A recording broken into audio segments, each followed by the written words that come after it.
adventurers, and welcome to the 80th episode of Day 20, an evening of laughter, drama, and adventure to be called a D&D Podcast. This is your Dungeon Master for the evening, and once again, I'm joined by my... Where are the rest of the cast? Guys? We got D&D... I don't know. I guess we'll just have to roll with you. So if you weren't aware, this week we're doing a little bit of something special. For the past 3 weeks, May has not been with us. Insert cry emoji. But this week it's like the opposite way round. So this week we're taking advantage of that and seeing what Alastrine, Eredhel, what is her term now? It's, yeah, who knows? Well, I guess we'll find out. She'll have to tell something so that I can pick up on it. Anyway, finding out what she's been getting up to, whilst the rest of the group have been off gallivanting in ancient ruins. Thought I missed it. Before we get into anything else, thank you, Sam, for the raid. I enjoyed today. It's gonna be a doozy, and welcome everyone who's just joined him. Joined him incoming here. Usually we have a lot more, as if you didn't hear before. We have a lot more, and some of the cast will be in the chat tonight. Also, normally our sessions are like 4 or 5 hours, meant to be 4. Sometimes ends up at 5. But today it's estimated to be shorter, but who knows what's going to happen. I might just talk for ages, just drivel, and you'll have to listen to it. I know, it could happen. If I fall asleep, Ewan's going to be here until midnight, like, oh my god. Okay, no, we've not even left the tavern yet. Jeez. So yeah, that's what today's going to be like. It might be a little bit more laid back, or it will be infinitely more tense. You're the judge of that, I'm afraid. You're the one who's going to set that tone. That's so much responsibility. So before we officially start the episode, Maya, do you want to talk a bit about what you got going on? I've seen that you're doing some. Can I hype other people up as well? I mean, if you really want to. I do. I really would like to. They didn't hype you up when you weren't there. Do you know what? Fuck them. But I'm going to be the bigger person today. No, I think Sam might have done that. Oh. Someone did do it. I think I might just be completely forgetting. Right. Anyway, I'm going to be the nice person. So on Mondays, this fucking Natural Wonders, and Ewan plays it, but as a character and not as a DM. We got Sam, we got Jay, who's here, and the other weeks, not this week though. Shame. And then there's Sam, KJP, JKP. JKP. I always get them mixed up. Yeah, no one knows. He's elusive. KJ, who knows? Oh, I don't know. But we got Sam as well, streams Pokemon, which is very cute. And then there is me as well, who streams Genshin Impact. So if you like gacha games or kind of like cutesy anime stuff, then go and check it out. Yeah, we're all a bunch of nerds who stream all the time. So go and give everybody a follow. There you go. That is true love. That is. That's from my heart. Big up. So other than that, we have our Discord, where we put stuff in about the game and all that good jazz. Talk about RPGs and rant about stuff that's happened in the previous sessions and everything and nothing in between. But with that, I do believe that brings the announcements to a close. So I guess you better join in with this, because otherwise I will. I do. Just without further ado, let's get into today's episode of Getting Ready.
And welcome back. So, previously on Dirty 20, Ferricata had just come away from a revealing meeting with High Lord Theodore, who had shown his true fiendish form. With much to think about, the group had separated, and coming upon Zuko, who managed to escape the sewers. That night, he revealed a plan to search an ancient ruin for riches, something the rest of the group could not resist. Whilst the others were excited about the prospect of riches, you, Eredhel, that's why I've referred to you in here, I'm pretty sure I dot between, cannot shake the meeting. The words of Theodore swimming in your mind, along with the discovery of your mother. How could you be excited about such frivolous things? Not whilst questions were left unanswered. But they would have to wait, for right now, you needed rest. The days before were taxing. Perhaps a break from the group would be beneficial. With Aria away nearly all night, the bed was yours. Cold and lonely. Then, darkness took you.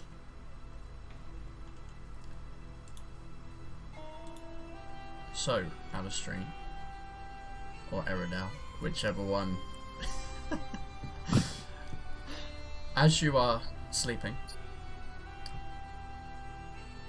hours pass. Many hours. And soon you feel yourself stirring. It's a strange experience. You open your eyes and you are not where you expect to be. You are in your room, of course. But you're erected, stood in the middle of the room. Strange sensation. Everything seems to be in its proper place where you'd left it the night before. You turn to the bed. You turn to the bed.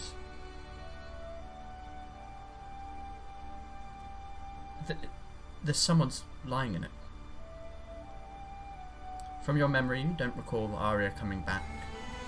And as you take a closer look, you see your physical form. Lying asleep, motionless, paralysed, eyes closed and in deep sleep. That's when you see something else in the room. It's hard to describe. A sensation at first, a blur in the corner of your eye, and as you turn, roll me a perception check. Who is it? Oh, this is very exciting. It's very exciting. I've never had a dream before. Let's see if it loads.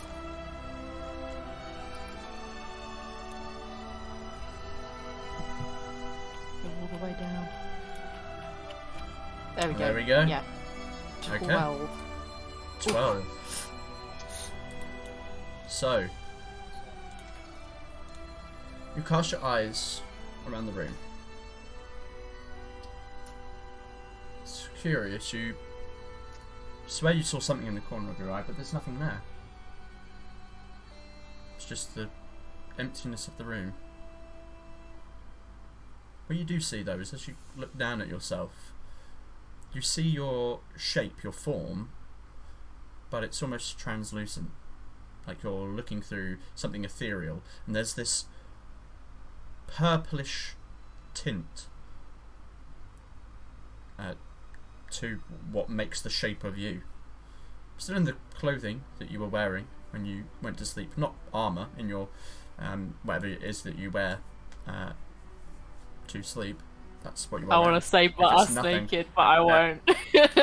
I mean, I you won't. can say all you want. Look, it would be a power play. You'd just be like, oh shit.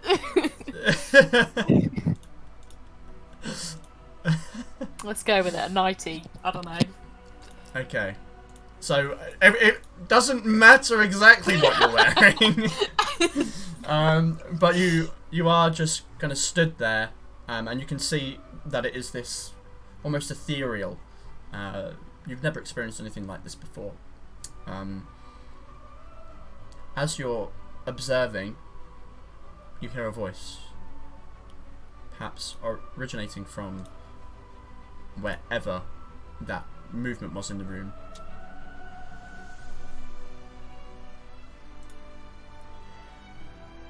Eredhel? Do you turn to the voice? Yes. As you twist your head, you see a similarly formed version of the woman that you believe to be your mother is also stood near the door. Not near the door, but like maybe 10-15 feet away from the door, inside the room. She appears to just watch you for a moment. There is a curious look on her face, as if she's reading something.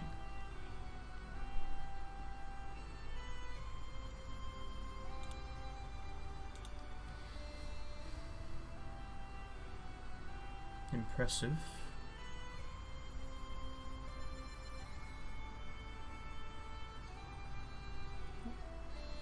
What are you doing here? I came to speak.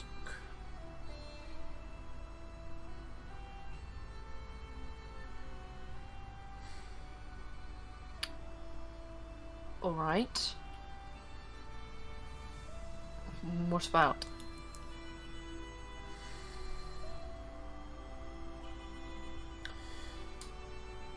There are many things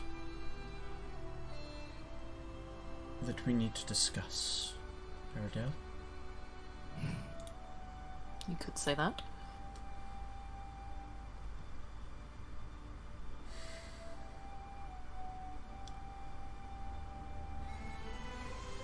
Then allow me to begin with a question.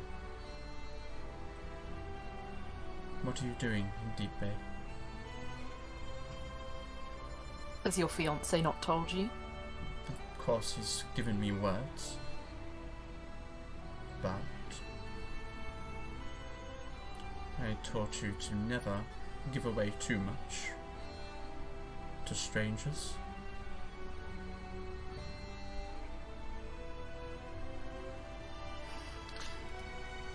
Well, perhaps you'll be disappointed in me then. We've been completely honest with Theodore. She seems distracted by something. Roll me an insight check.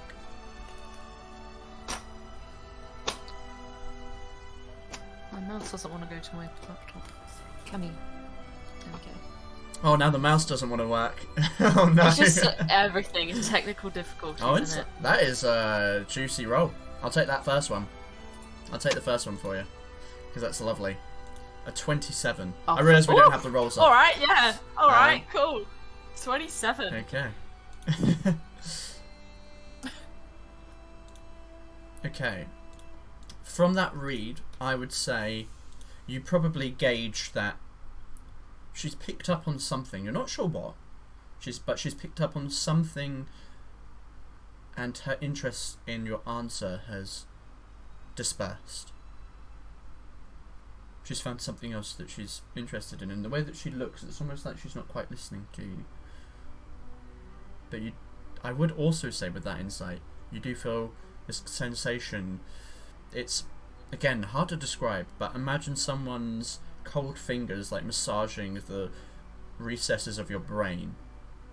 It's like someone kind of touching and looking through the folds. What are you doing? What has happened to you?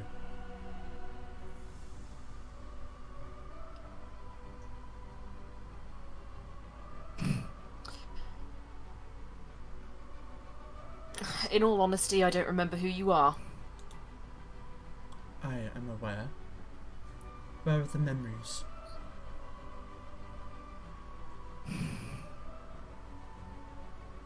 I didn't realise that they would be taken. In exchange for information, the Fae asked for a Fae? secret. Yes. You foolish girl. Giving up part of your mind in exchange for information that could be easily taken. It was an accident. Accidents do not happen, Eredhel. Only stupid decisions.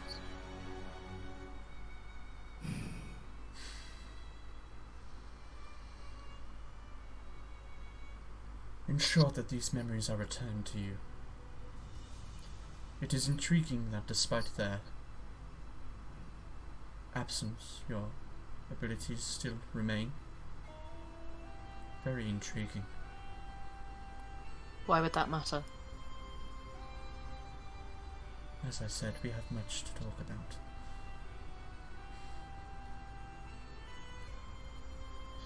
I contacted you tonight because I thought you were dead. What? Our last meeting. I had not heard from you for some time.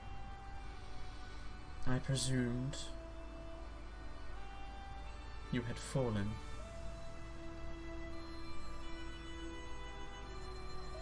Can I insight check that? Absolutely.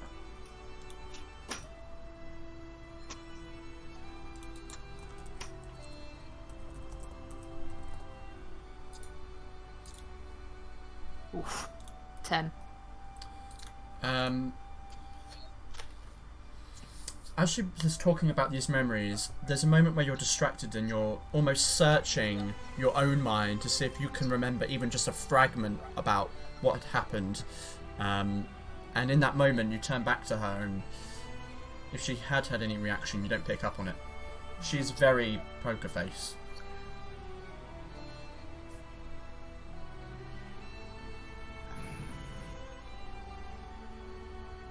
Will you tell me what happened?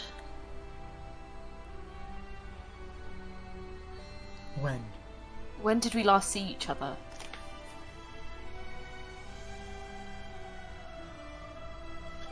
If you are so foolish enough to give away memories, Eredhel, why should I gift them back to you? Take them back yourself. They are unimportant. If your psionic remains, perhaps it's best you do not remember.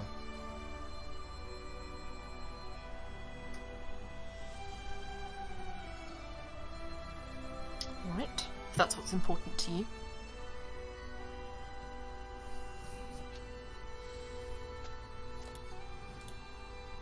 So you thought I was dead? I did. Or assumed. You did disappear.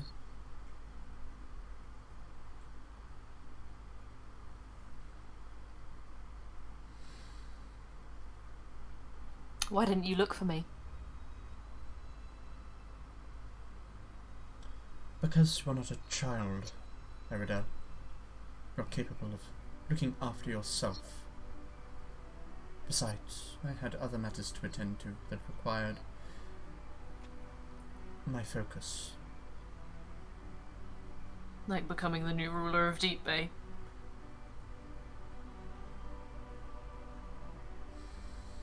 Your lack of awareness is truly disappointing, Eredhel. And rather ironic, given your desire to rule that disgusting kingdom. Disgusting? Yes, it was rather smelly.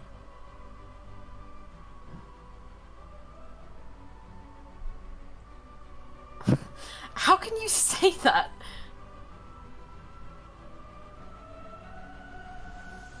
I do not understand your question. I don't understand how you could... I don't understand how you could rule there. You could be someone of such high importance and not care for it at all. And not care for... Care for the whom? people. Eredhel. The people who spat at me in the streets. The people who called my ears vile and disgusting. Signs of privilege and power. Who, Alastrine, should I care for? What about your husband?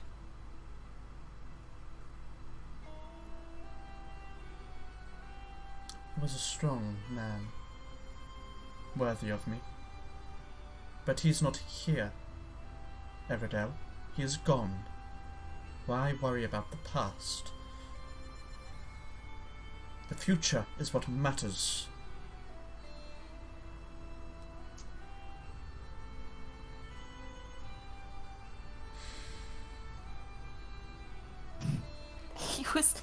He was killed in cold blood. I am aware of the situation. How can you not care? How can you not want that man dead? I want for many things, Eredhel. But getting them requires patience. Besides, there are matters to deal with here. The Lord had you investigate an ambassador, did he not? Sindri? Yes. Yes, that's right.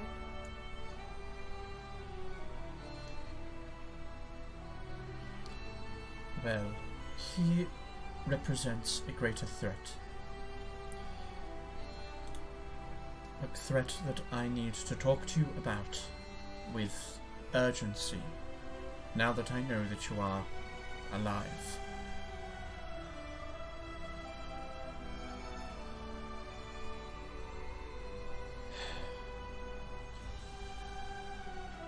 I have contacted you this way because I know that it is one of few avenues that he will not be able to hear us. But there is only so much time I can hold this state, and you are... Have you ever experienced this before? Never. What is it? Is it psionic? Indeed. It is what we call psionic projection. A projection of one's mind outside their physical form when they sleep. It allows one to study and learn whilst their physical form rests. It is similar to an elven skill, one which your human blood has tainted, but perhaps could learn to gain it in some form.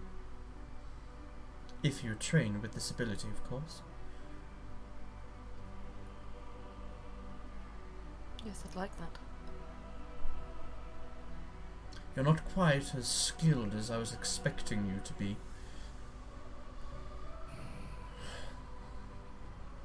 I've not been training. I've been trying to survive. They are one and the same. Once you awake, you must come and speak with me at the castle. As I said, this form will not last long, for someone of your amateurishness.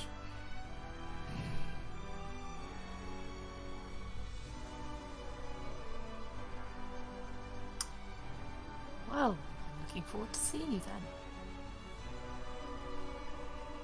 See you tomorrow. her form vanishes as you feel almost this drunken state as your eyes kind of open slightly, glancing around the space near you in the room, empty.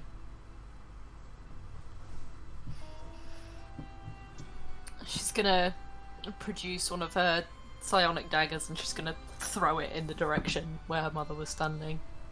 Okay. It strikes the door and kind of disperses in its kind of crackled form.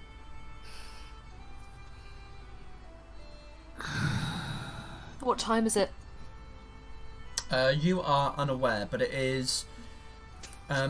It looks like from the windows you can see through the curtains. There's a shimmer of blue in the sky, like maybe an hour or so before dawn. Aria is not in the bed with you at this point. Just for your reference, she, along with other people, stayed up to about 4 a.m. Researching. Right. She's probably still pissed off with me as well.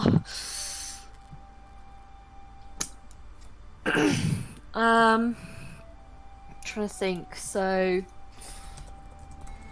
I don't know if I should wait for them to come back. They might not come back at all. I am gonna go back to sleep again until maybe like the sun has like properly come up, and then if they're not back by then, I'm gonna write a note to Aria and, you know, leave it on the bed. Okay.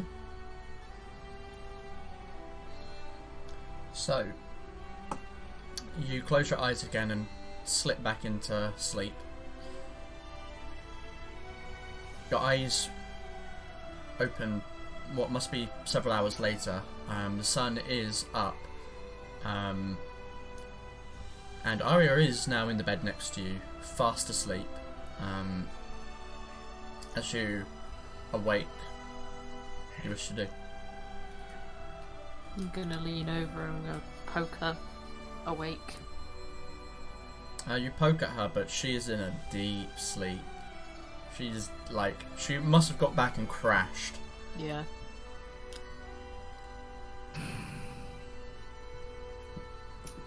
But you do see her kind of like grumble and turn over to face you. She's drooling. Nice. Sexy. Right. I'm gonna get up and I'm gonna write the note for her anyway. Just say, Okay. gone to see mother. XOXO. Alright. As you write the note and get ready to just leave it, you see, well, you hear a from behind you as Aria kind of stretches and looks up and sees you there. Morning? Where have you been all night? Jealous? Do I need to be?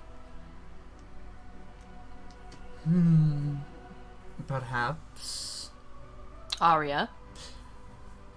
What? Where have you been? Oh, why do you always seem so serious?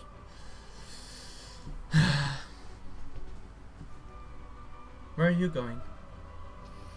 I toss her the note.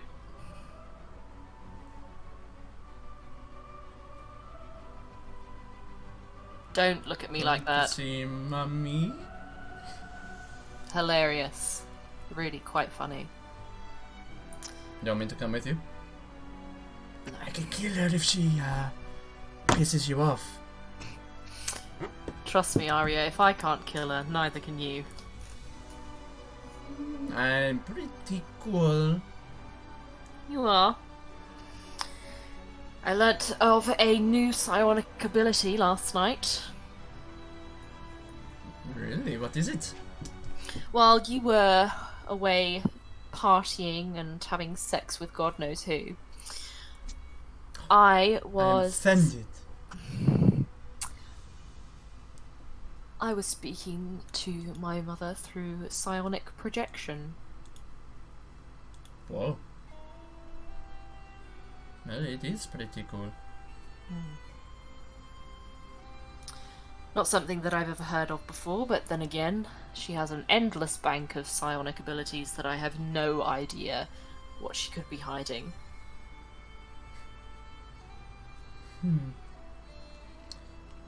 Well, I will be here when you come back. Don't forget about me. Oh, trust me, I could never. Tell everybody else that I've gone for a walk or something.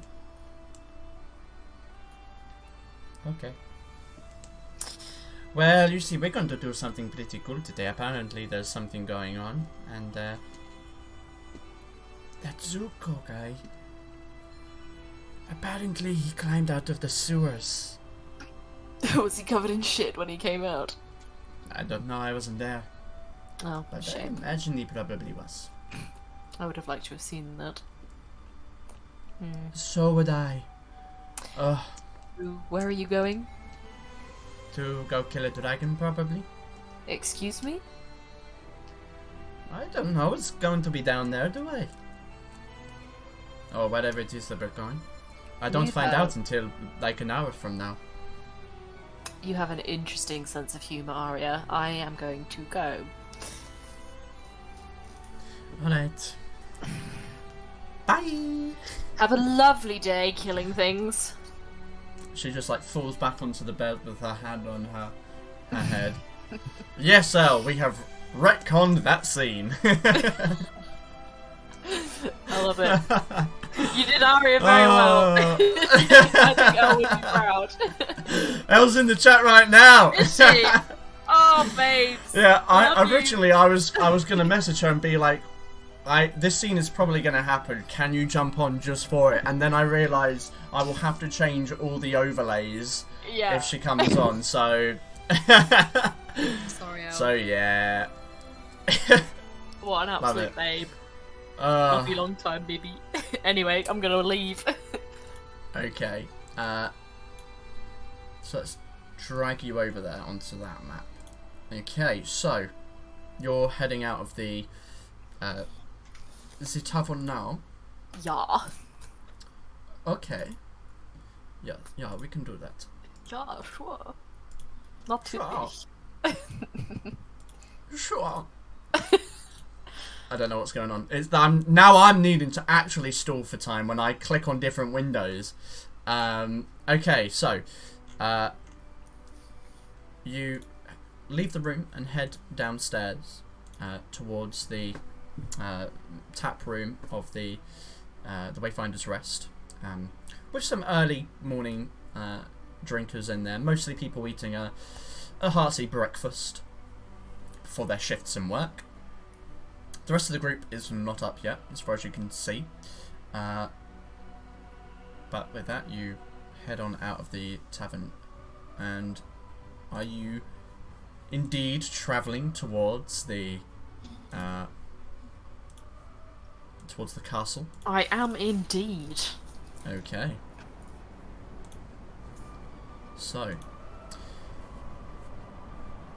leaving the Wayfinder's Rest, you traverse through Deep Bay in the path that you've done so many a time, up towards the rise and eventually the castle. As you arrive, you see a castle guard in their plate armor and thick blue cloaks walk up to where the open portcullis is as you're walking across that bridge that goes down to the craggy ravine below. He walks up towards you and gives you a once-over. Name? Alastrine. We've been expecting you, miss. If you'd like to follow me. 5-star treatment. So he begins to lead you back towards the castle itself. Another guard comes and replaces his position at the wall, or at the gates, should I say. And he leads you into the castle. You wind your way through the maze-like halls of the interior and find yourself coming to the base of a cylindrical space, which you presume to be one of the towers of the castle itself. He begins to lead you up the stairs, up and up and up and up, passing the occasional door and floor as it just winds all the way up to the top, where you arrive at a thick, dark wooden door. As you approach and turn the curve towards it, he stops in front of it, looks towards you. Just through there, miss.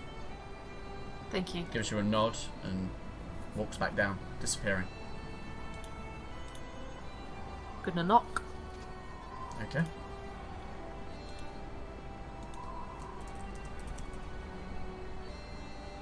Oh, apparently you just said that you love Aria. Elle has been going on about it in the chat. I didn't pick up on that. I did. Oh my god, and she wasn't here for it? That is so sad. I like to think that Aria's been so determined about all this golden treasure that literally the moment she's got it next session, wait, what? Just hang on a minute. Oh Did you my say that? god. Yeah, it's like one of those awkward things where you forget. You weren't really listening to what was said, and you remember it later. Wow, that's great. I didn't even pick up on that. I love that for me. You just took psychic damage.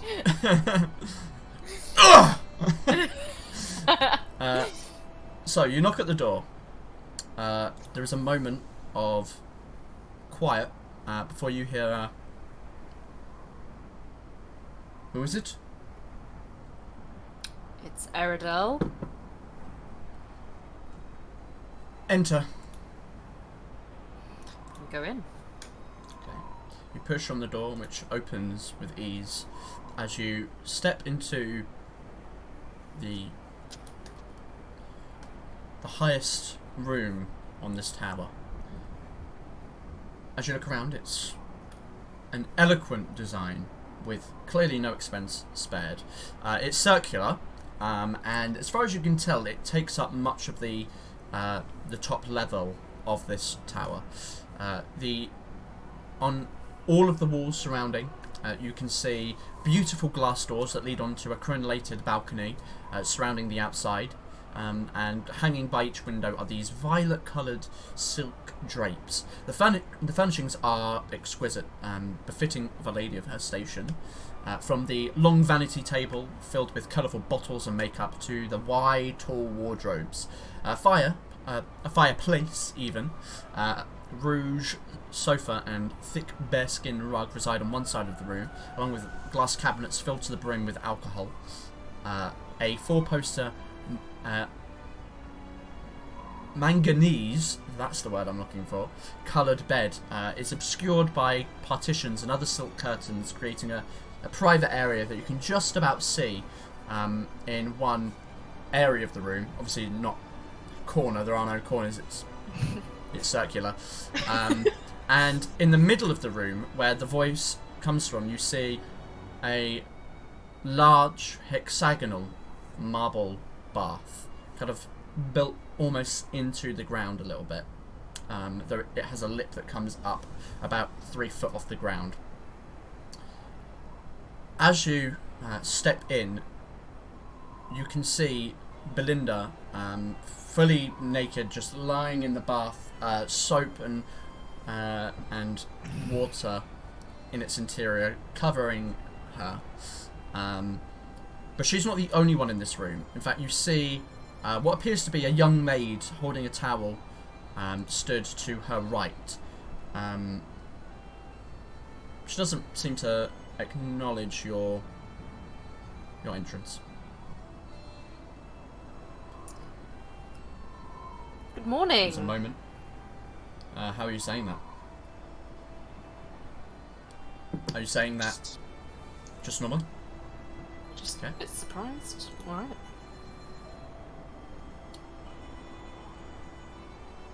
Okay.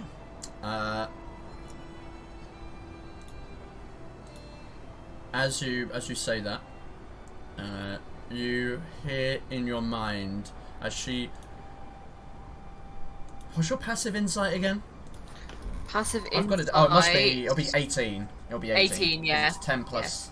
Yeah, you immediately kind of see. She doesn't really roll her eyes, but you see that subtle motion that you recognise normally someone going, oh, but you see like an eyebrow raise. As you hear her voice in your mind. I see. You've become lazy. Secrets allowed are secrets stolen. I hope your senses have not dulled in other areas.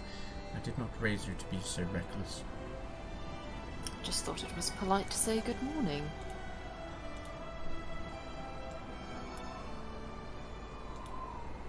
Your journey was safe, Of course. I presume? Good.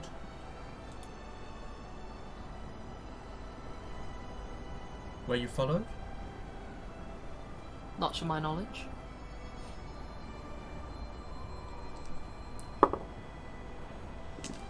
Good.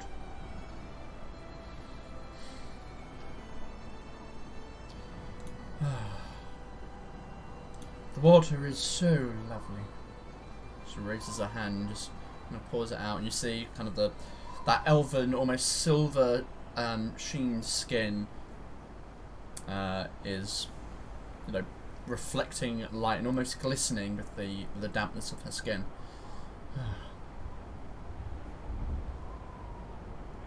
Couldn't have at least put a towel on to see me? Why would I do that?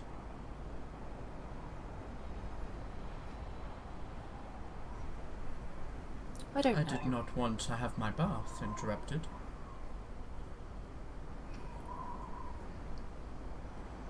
Close the door, will you? I'm gonna do so. Door closes.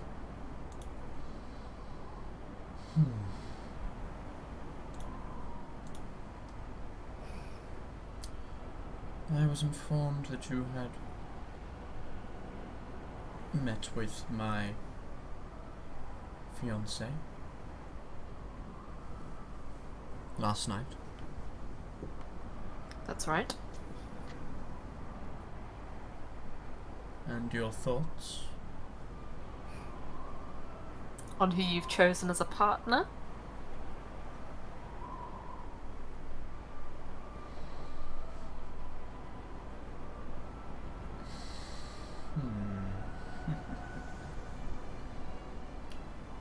I'm not looking for relationship advice.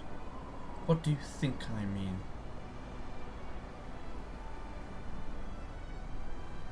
He's a powerful man. I'm not sure what your agreement is, but whatever it is, I'm sure it's a clever one.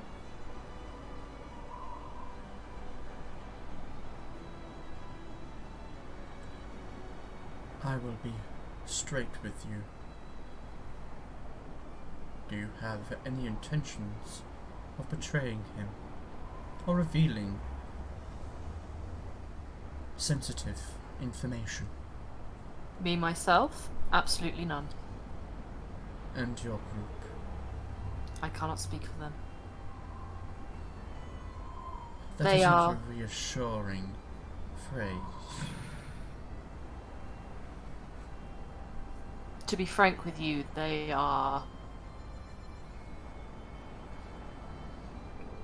If you believe me to be emotionally sensitive, they are quite something.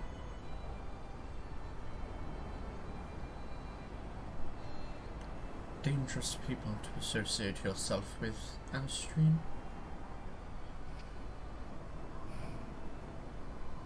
What caused that decision? Safety in numbers. Is that so? Are you sure it isn't the softness of that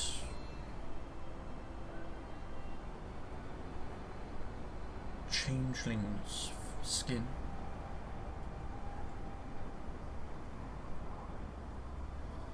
I'll have you know that when I first met these people, she was lost in the abyss, so she was not even a part of the group.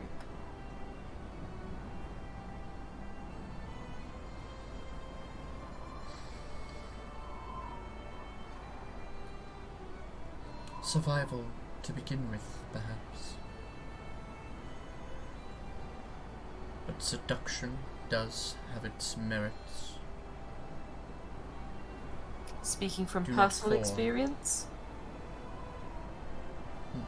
You see a smile creep across her face and quickly kind of fade. Survival.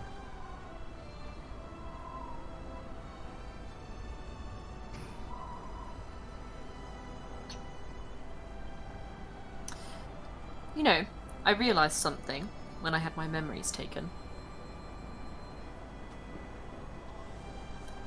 I remember everything about my psionic training. I remember all of the information about elves that you would have taught me, because nobody in the Isles would have known. But I know nothing about the area you came from, anything specific about the Golden Empire. And putting two together, that made me realise that you never told me. There was never a reason to, for you will never go there. Why not? If you go there, Eredhel, you will be executed. Why?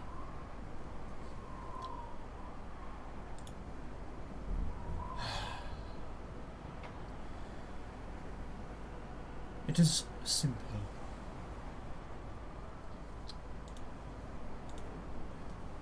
The people, our old people,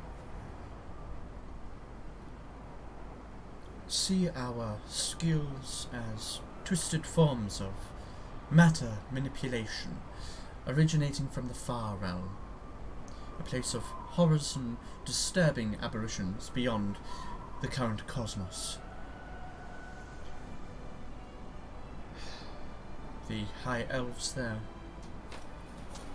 believe that using this false magic is to oppose the purity of magic granted by Corellin, and is to invite these aberrations into the material plane. Call it folklore, or a disaster prophecy. The unions that studied psionics were hunted down or banished. Few that survived escaped outside the touch of the Golden Empire. If you return there, you will be executed. So, you will never return. It is simple.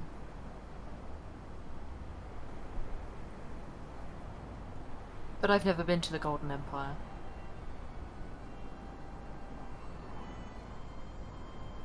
No. What is your point? But how would they know that I have psionic magic? Is there a way to tell? There are means. If you were uncovered there, yes. Perhaps not from an outside perspective, but if strange abilities using psionics is reported, you will feel the full force of the magistrate on your neck.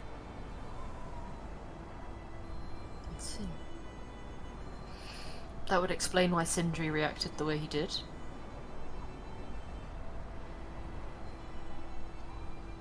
I do not recall you informing me of this. You told.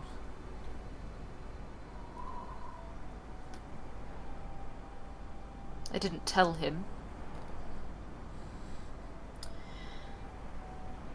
There was a little incident while we were doing your fiancé a favour. And he stumbled across us, trying to steal something that your fiancé had asked us to steal. And I had one of my daggers out. And how did you survive such an encounter? Persuasion. Persuasion? How? We said that we'd be able to return the amulet to him.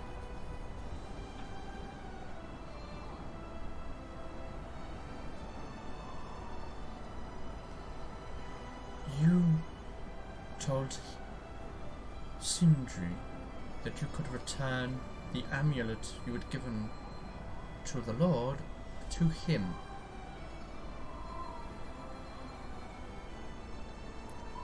And why would he give you that?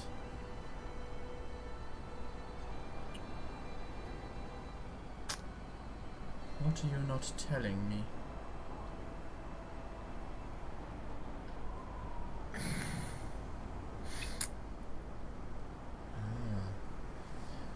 I see. Did you intend to play two sides?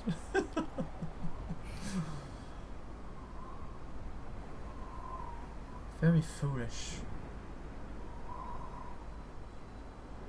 Brave, but foolish. But now your hand is shown.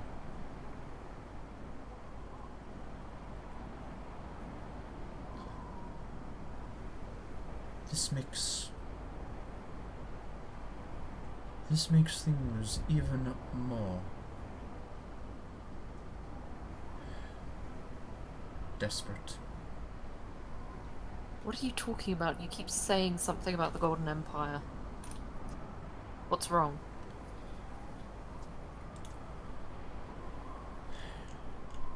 It is a simple thing, Alastrine. Please. I'm not sure how you're not seeing the situation here. Sindri is a representative of the Golden Empire. He is here in the city with two psionics. Does he know you have psionic abilities? Unless you have informed him otherwise,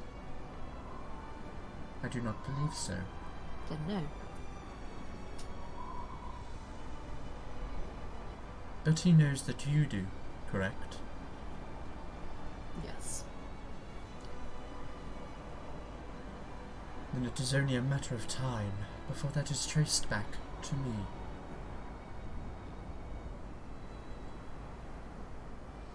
If Sindri is aware and desires to inform his superiors,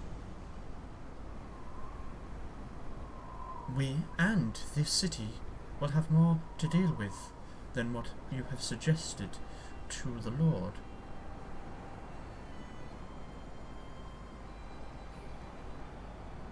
I had no idea.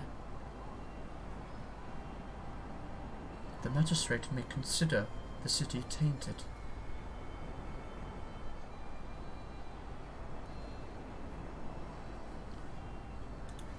This is not good. Sindri is a threat, but he is a pawn in comparison to the pieces in the Citadel Council.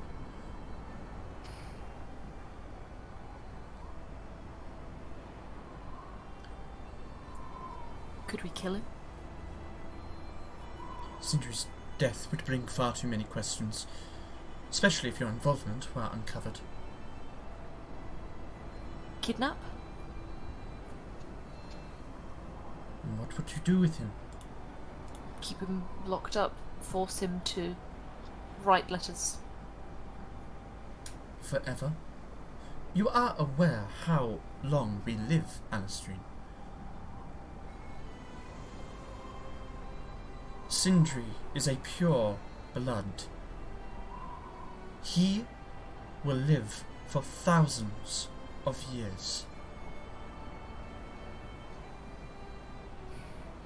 Isn't there something that you can do to, I don't know, control his mind? Sindri is...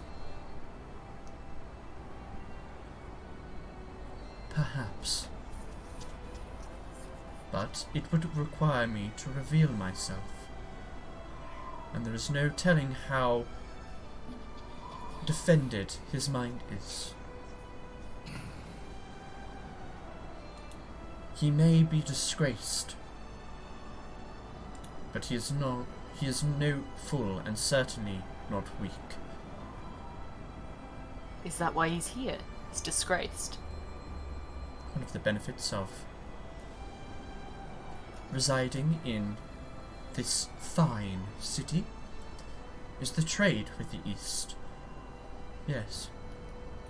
He was originally stationed in the kingdom of Midgard to the east, in Evertide, but that did not turn out well. In his disgrace, he was given this position. Well, couldn't we use that to our advantage? Perhaps. But he would also use this as an opportunity to his advantage. If he can reveal and secure a psionic, it would go a long way.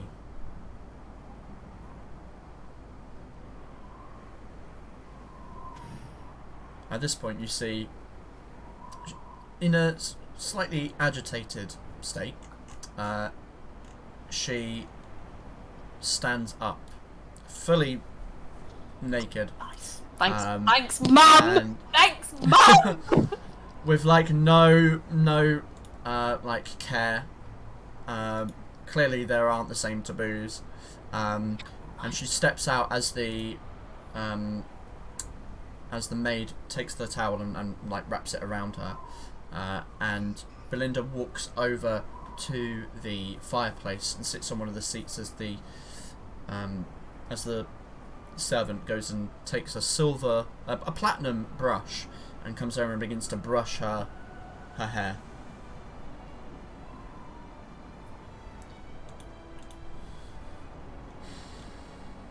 So that's the threat you wanted to talk to me about, Sindri. Yes. Do you not understand the severity of this situation, Alastrine? Eredhel. Sorry, your memories are... All I hear is the name Alastrine. It is corruptive. What a stupid name. Who came up with that one? I did, actually. You? Yes. Why that name? I have no I idea. understand. I understand the need for a pseudonym, but... Alastrine. What would you have suggested then? Hmm?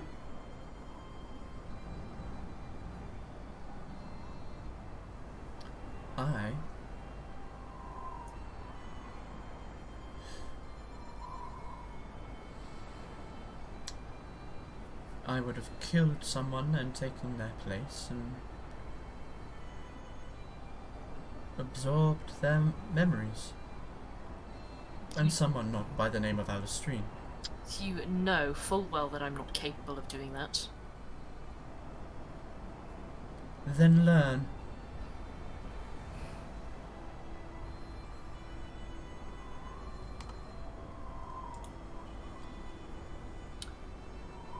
Is there a way to find out how defended Sindri's mind is? Not to my knowledge. I'm sure he's developed his own defences. And there are practices within the Golden Empire for psionic hunters. And there are spells that would protect one's mind from intrusion.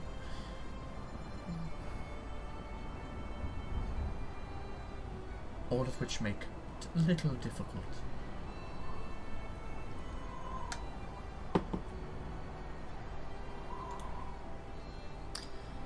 mean, we could always kidnap him, torture him until his mind is defenseless.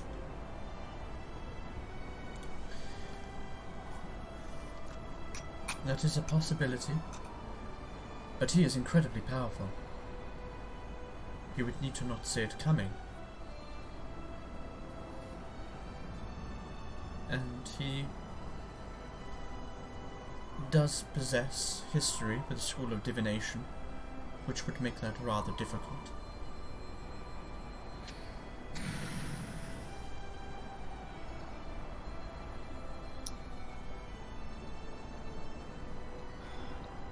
If we could disgrace him even further, perhaps that would be a benefit.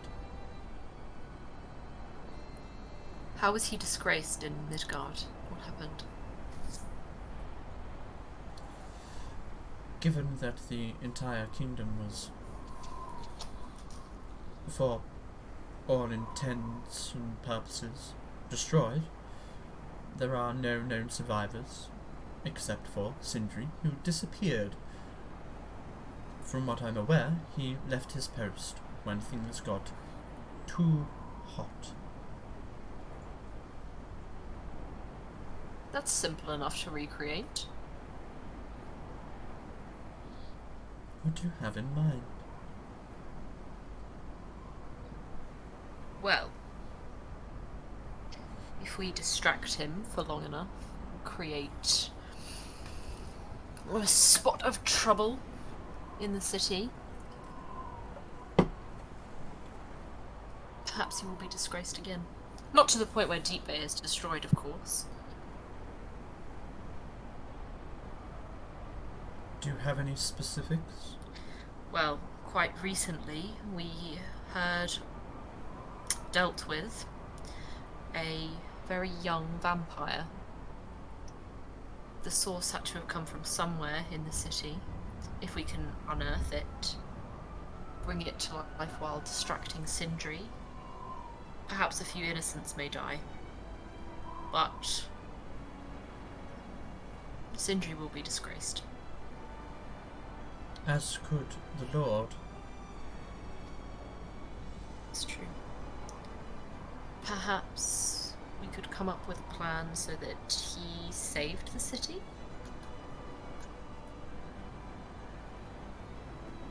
Indeed.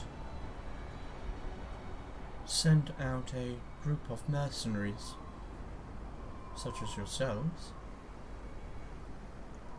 to deal with the situation. That could work. An intriguing idea. Perhaps you're not as stupid as I thought.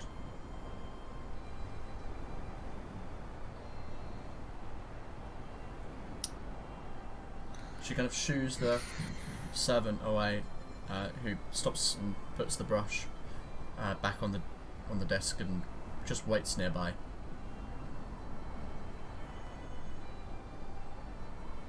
What an intriguing idea. I learn from the best. And your companions, what would they say about this? They don't have to know.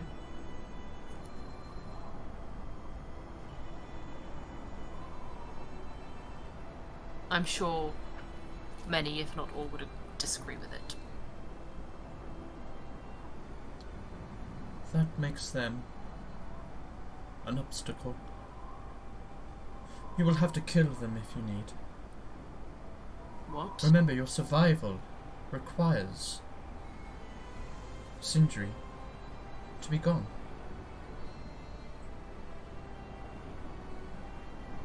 You may be very good at hiding in shadows, Alastrine, but that will not matter.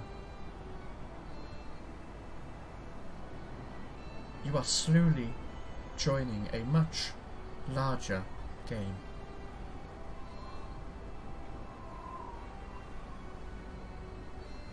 You kill or you die.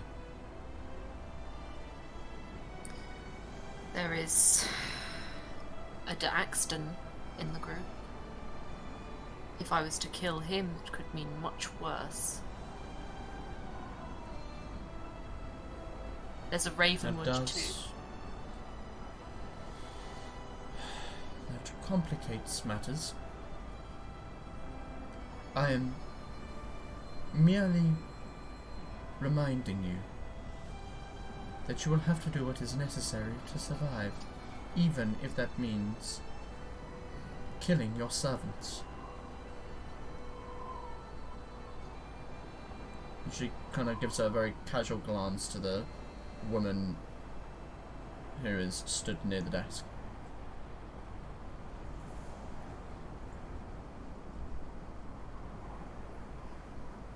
Remember your blood.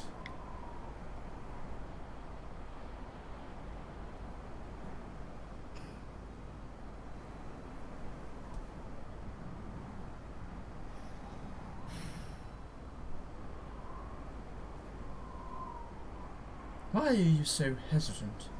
I've never seen you like this before.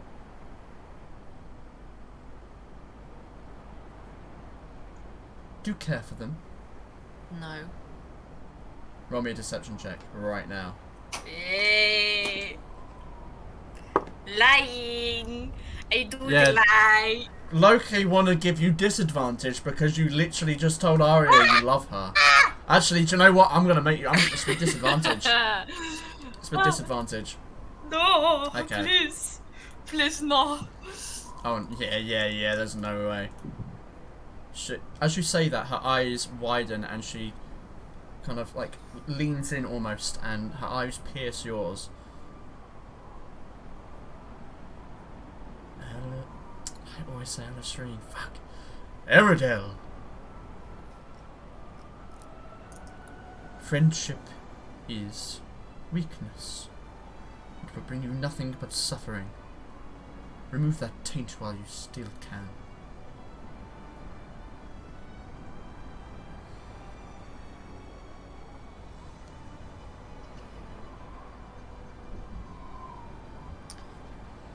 I'm sure you must understand how difficult it is for me to trust somebody who I've not heard from in a year, and know, quite frankly, nothing about.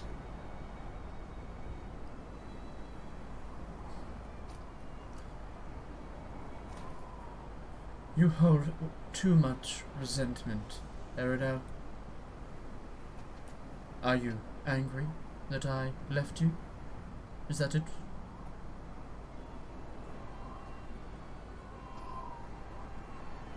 If I knew why, Do you perhaps feel- not. I did what I had to in order to survive. You were not a child. There was little more I could teach you the way that you were. You had to find your own way to open up the next path. Taylor doted on you too much, made you soft.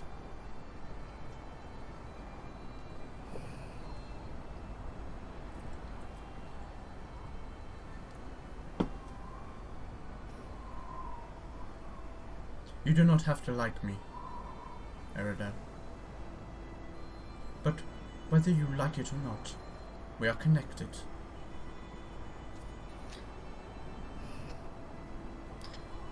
My survival rests on you as does yours on mine.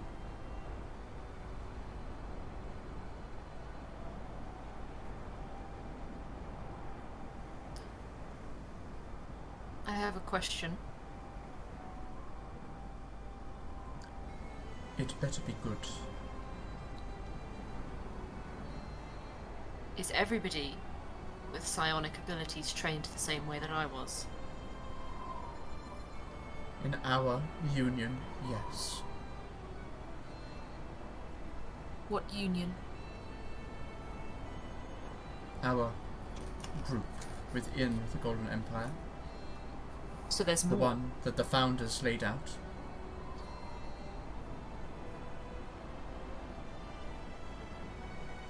There are more. Perhaps.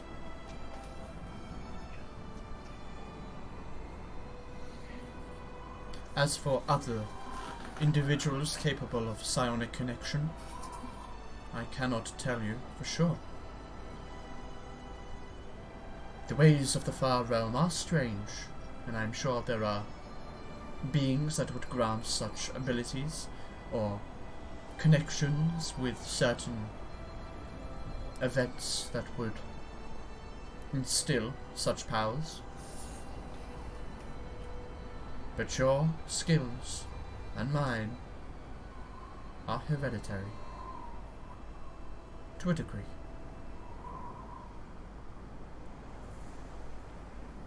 I think it is time that you learned the truth of your heritage.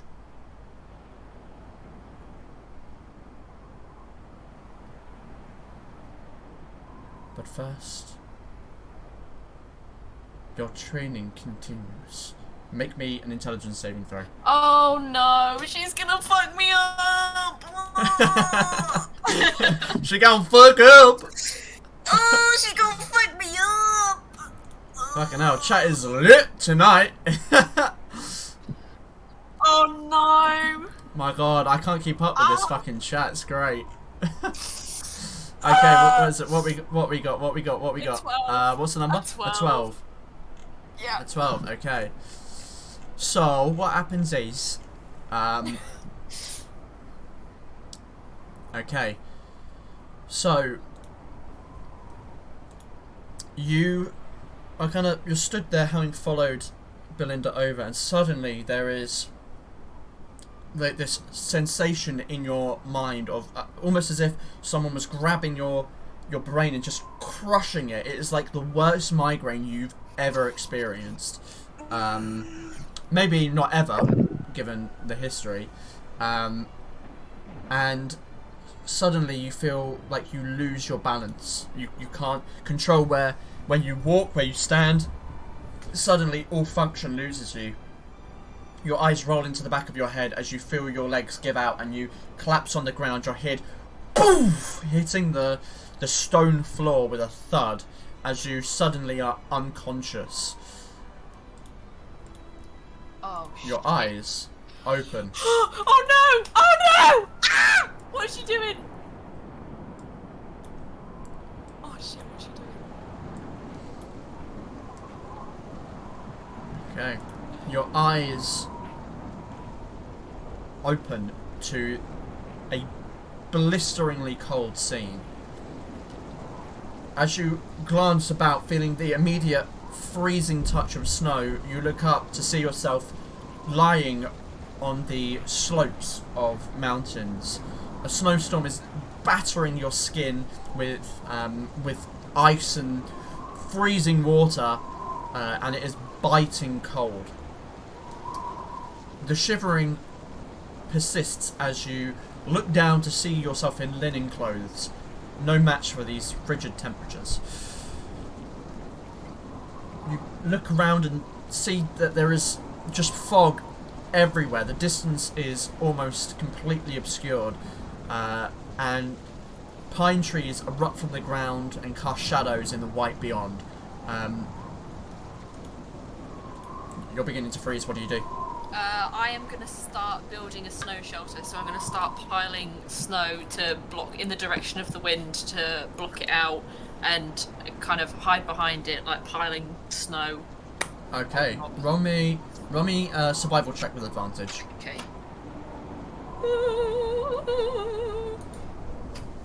Oh, my survival's not very good. Ironic. Yeah, as you move over to the snow and begin to scrape it up and try to pat it, you get about a foot before, as you put your hand down again, you look and can see like the beginning of blistering happening on the edges of your fingers. You just cannot move your hands anymore. You know if you continue to scrape that snow, your hands are gonna start going into frostbite. Okay. Oh shit! I don't know survival. I'm gonna try and move around as possible. Like keep like running to stay warm. I'm gonna try and head in the distance, like away from the snowstorm. Like try and just keep moving. Okay. As you begin to walk, you realise you are barefoot, and your toes are now beginning to freeze as well. You can't feel the ends. As you continue to walk into the distance, I'd like you to roll me a D100, please. Oh my goodness, this is shit. I'm shitting myself right now. I can't lie. I might die. You're actually going to try and kill me. Oh my goodness. Remember, you die in the game, you die in real life. 32. Okay. 32, I know.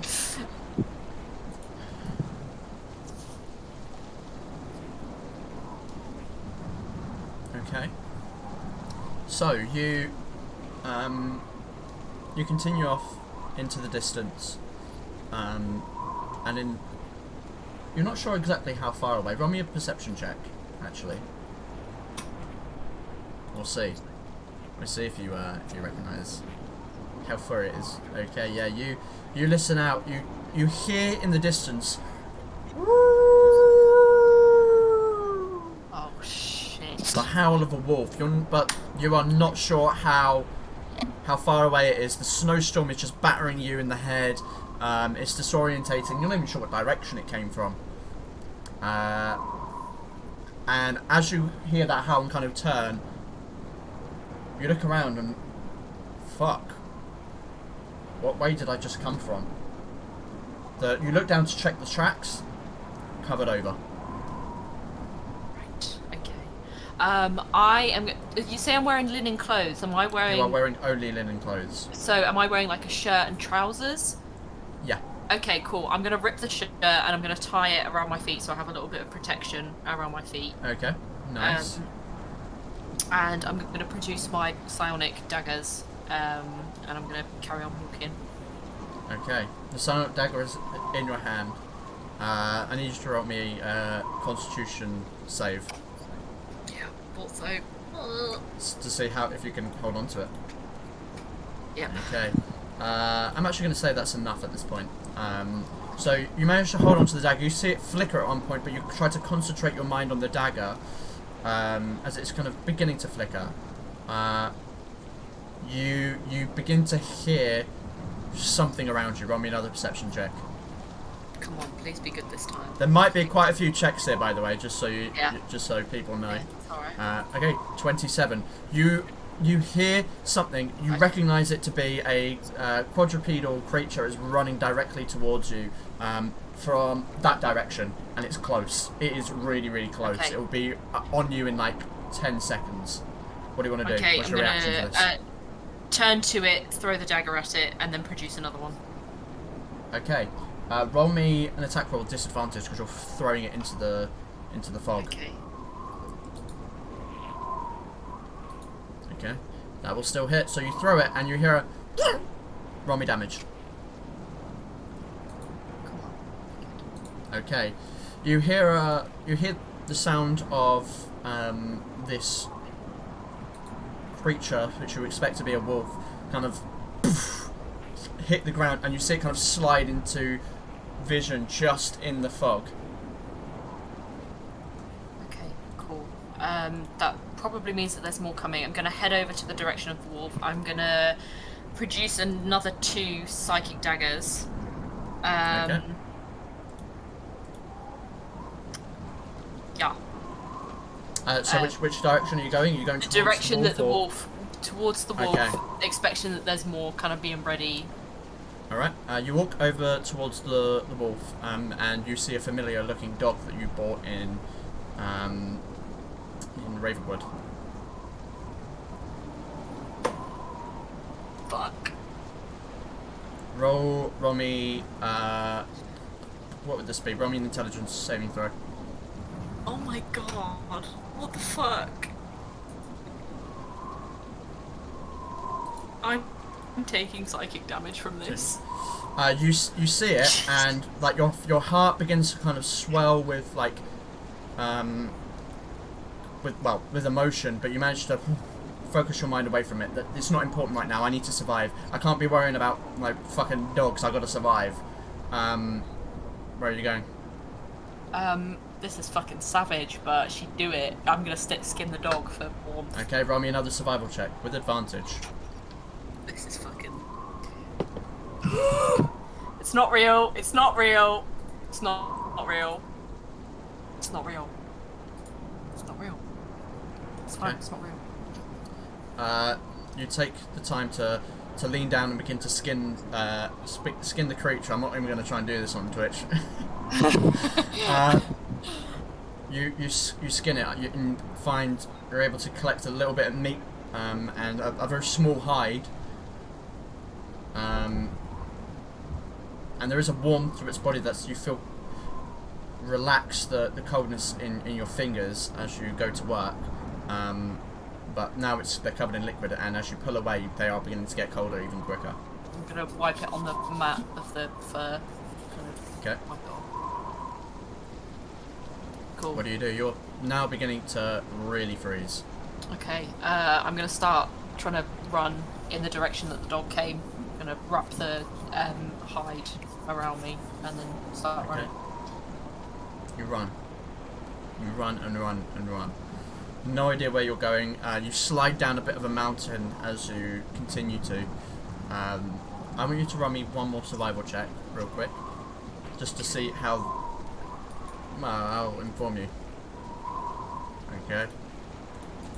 Oh, that is with advantage. Jeez. Oh, nice. Okay, cool. Thank God. So, the next few days go on. You manage to find yourself a small cave-like area that you can kind of bed down in. It smells of animal urine, which with that survival check I'll tell you that you would definitely get the inclination that the creature has made it their home, but isn't here currently, and luckily does not come back during those few days. You've now been on this mountainside for, gosh, I'm not even really sure, like maybe 3 cycles. The sun only marginally rises and sets. It's already just so dark, and the snowstorm has not stopped. Fuck. What's your process going forward? You're now actually beginning to starve. You feel the effects of starvation kicking in. You've been able to melt ice into water around a fire, but you are now hungry. Okay. Shit. I don't have a lot on me, do I? Are there any trees nearby apart from the cave? Yeah, there's a number of pine trees, all in around. You've come across loads of them. Okay. What about like little plants? Like, are there any like really tough weeds or anything? Any tough weeds? Roll me an investigation check. My investigation is shite. Okay. Yeah, you spend the better part of the day searching for plants, and you just do not find any. And as the sun begins to set, you feel your stomach rumbling. Okay, cool. I'm gonna, with my psionic dagger, or if that doesn't work, just with my hands, try and pry some of the pine bark off the tree, and use the linen that I used on my feet to kind of tie some shoes, like kind of fashion some shoes together. Okay. You can. I'm gonna say it doesn't work. Oh, fuck. Because it's a psionic dagger that does psychic damage. It's not gonna. You can't psychically attack a tree. Okay, I'm gonna try and use my hands then. Okay. Roll me a strength check. Jeez. Mhm. A strength check. Strength check. Okay, that's enough. You dig your fingers in. You feel like them begin to become raw and bleeding as you pull away sections of bark, but you do manage to get enough to get some survival stuff together. Okay, cool. And that night you fashion together some shoes that you're able to fashion together into shoes. Sorry, I got distracted by a comment. It's alright. Okay, yeah, I'm gonna try my best to really protect my midriff with the hide, like protect my vital organs and things like that. And then I'm gonna head out. I'm gonna try and find some food. Okay. You head out the next day, searching for some food. Run me another investigation check. This is you searching for tracks, any signs of life, or you could do a survival, it's up to you. or justify something to me if you want a different skill. But, oh, you've already rolled anyway. Acrobatic. So you begin to investigate around. You do come across a set of tracks on the ground. They appear to be shallow. Not shallow. They're fairly deep, but they are kind of like a very small circumference in terms of the hole, which gives you come to the conclusion it's probably like an elk or something like that. Yeah. Roll me a survival. Sorry, go on. No, you go first. Yeah, I was just going to say that I was going to track the elk. So okay. Yeah. So a survival anyway. on that. Not an advantage. Okay. You travel against the tracks for about 2 to 3 hours as your body becomes numb once again. I need you to roll me another Constitution save. Okay, you manage to shave off the freezing temperatures as much as you can, kind of going back into your mind, trying to use that kind of psionic energy to really make it a mind over matter, fuel your functions through pure willpower alone, and somehow you manage to kind of get that sensation back to your fingers. After about 2 hours of tracking, you hear the sound of something walking through the snow ahead, and ahead of you, about 15 foot, just a shadow in the fog, is the unmistakable form of an elk. Okay, I'm gonna be as stealthy as possible and try and get about 5 meters closer. Okay, roll me another stealth check. Well, a stealth check. Let's go. Okay, 22. You sneak up, using the sound of the snow and the blizzard around you to encroach upon it. It is none the wiser. It's still there, grazing on a few upturned roots and leaves. Okay.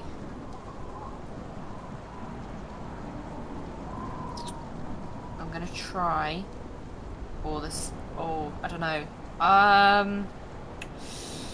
I don't think one psychic dagger will be enough to down it. Okay, I'm gonna produce 2 psychic daggers and I'm gonna try and throw it at its eye, try and hit it in the brain. Okay, roll an attack roll.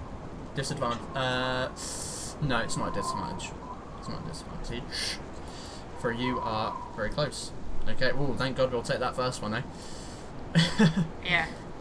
So you throw the dagger, roll some damage as it goes straight into its head.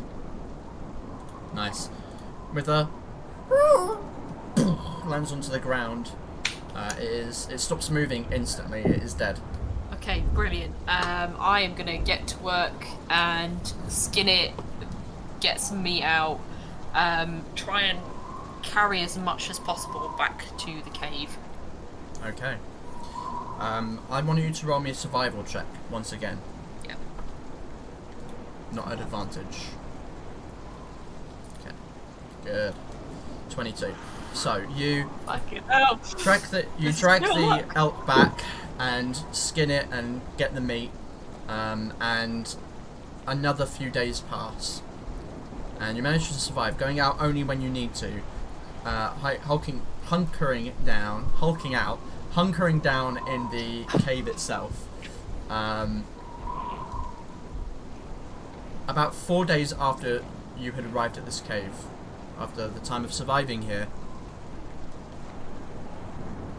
you're cooking some of the meat over a fire when you hear something. Oh my god. It's a fucking bear, isn't it? It's coming from outside the cave. Okay, cool. I think in that time, I would have tried to fashion some sort of dagger with the elk. Sure. horn. Yeah, you could do that. Yeah. So I'm going to produce 1 psionic dagger and have the elk dagger in my hand. I'm going to go to the kind of the side of the cave and see if I can scan the area, see if there's a bear. Okay, roll a perception check. Flippin' heck! thing doesn't want to go onto my other screen. Oh, there we go. Got it. Haha. What was it again? Perception. Perception. Yeah, you're looking out for it. Looking. Nice. Fucking hell, you are rolling pretty well today. 21. It's just So- fucking luck, mate. So you get to the edge and look around, and you immediately see a dark brown furred bear sniffing at the base of one of the pine trees. It looks up. It's just kind of like wandering around the outside, and it does begin to walk towards the cave. Okay. Shit, what do you do when a bear approaches? It's interesting. There's something familiar about it. Can't put your finger on it, but there's something about it that feels familiar. Can I insight check it? Yeah, go right ahead. Insight.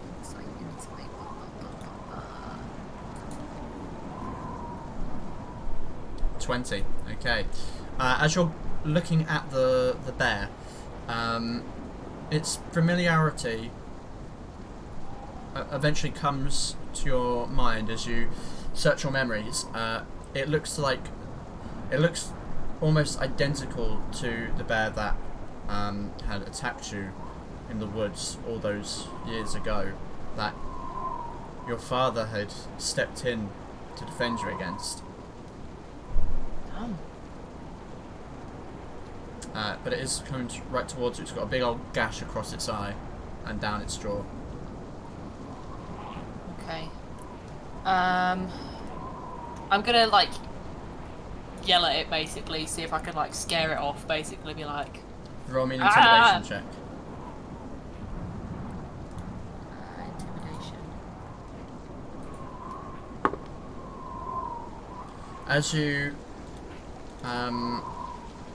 As you do that, you feel something like something almost scratching at the back of your head, as something almost says to you, enter its mind.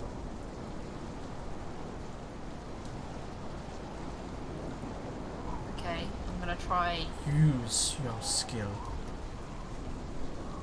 I'm gonna try doing psionic whispers with it. Okay. What's the requirement for psionic whispers? I think it has to understand the language, correct? Yeah. Yeah. Okay. You try to find a connection with it, but its mind is not. It's one that doesn't really connect with thought. It's hard to describe.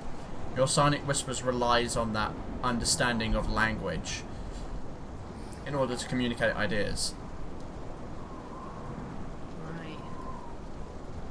So as you reach out, it hasn't seen you yet. Oh, it has, because you just jumped out and screamed at it. Yeah.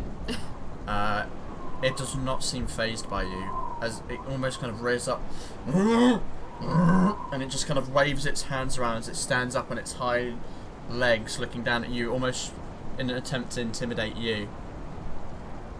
Damn, enter its mind. What the fuck does that mean?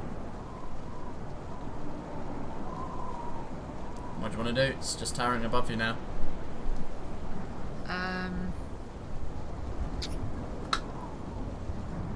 Shit, I guess I'm gonna try and,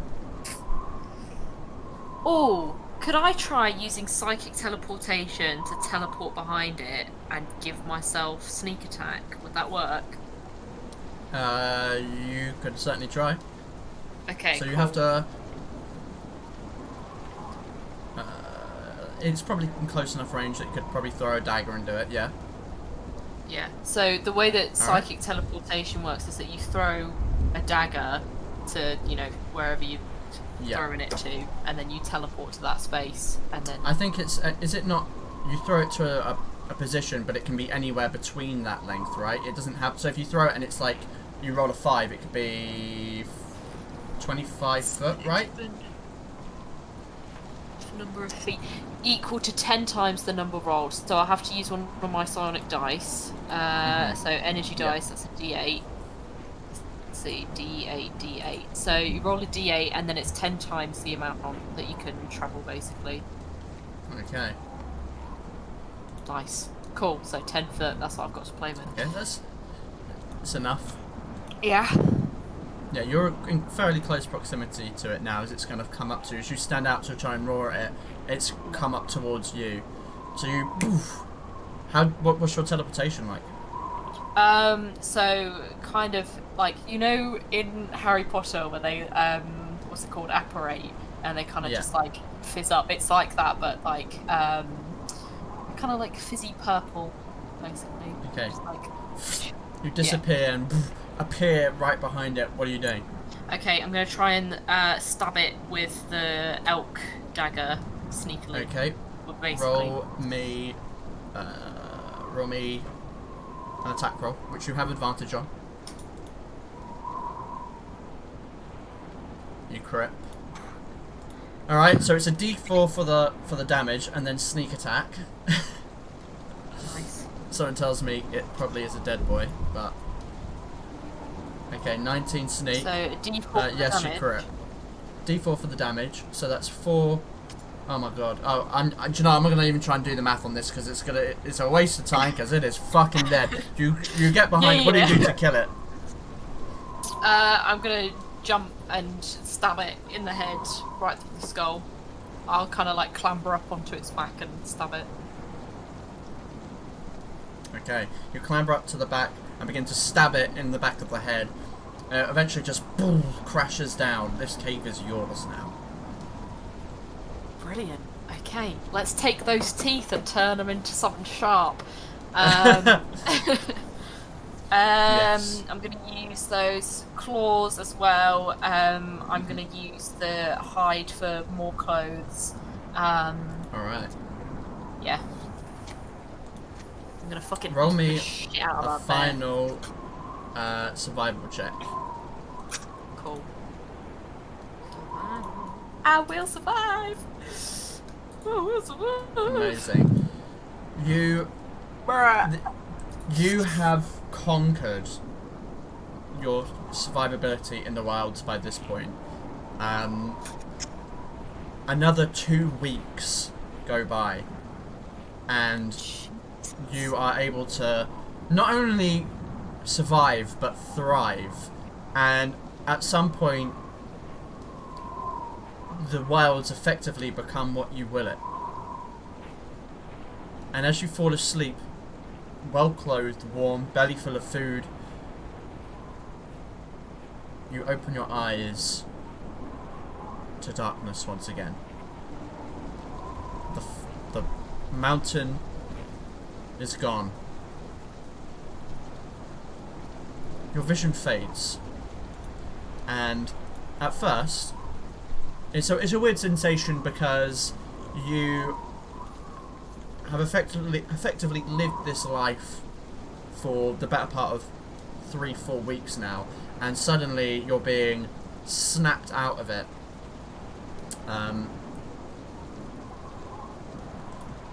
Oh, that's not the one I wanted. Whoops. Okay. So, the darkness fades as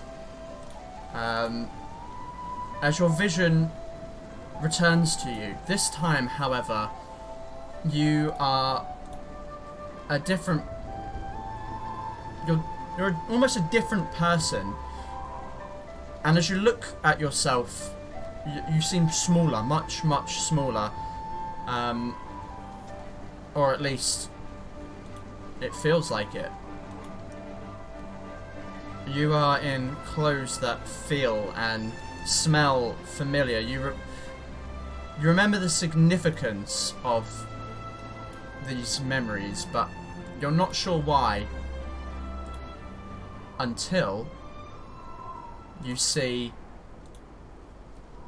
your arm being pulled, and suddenly looking up, your father is there, leading you through the cold stone hallways of your old home. The smell of iron hangs in the air, and the sounds of shouting and screaming echo along the hallways. This is the last night. Jeez. You round a corner, still being led by Tialak, as you watch a group of traitors cut down the last loyal guards. Before you can react, your father casts you into a side room and locks it shut. And watching through the cracks,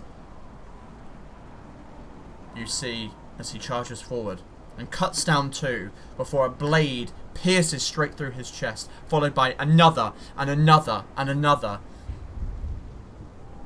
You feel this burning hatred and rage and frustration that you could not do anything. I need you to roll me an intelligence saving throw. Yikers. Okay.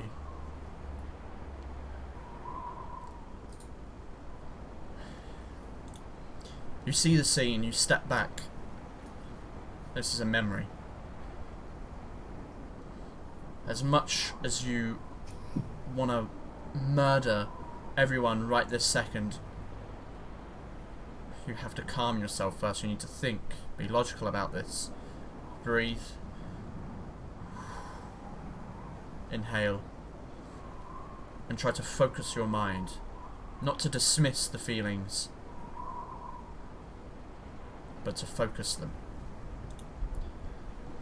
You hear in your mind, excellent. It is your mind, under your control.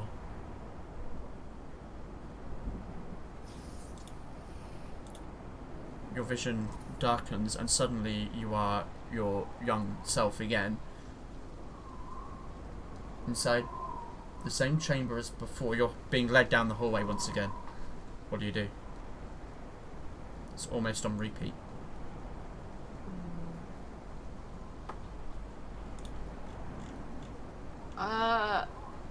Oh shit. The exact same thing's happening.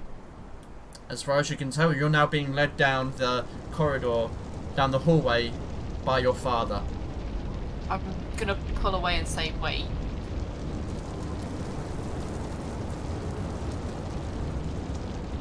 You're gonna try and pull away. Roll me either an athletics or an acrobatics to get out the grip of your father. Okay, 22. 22.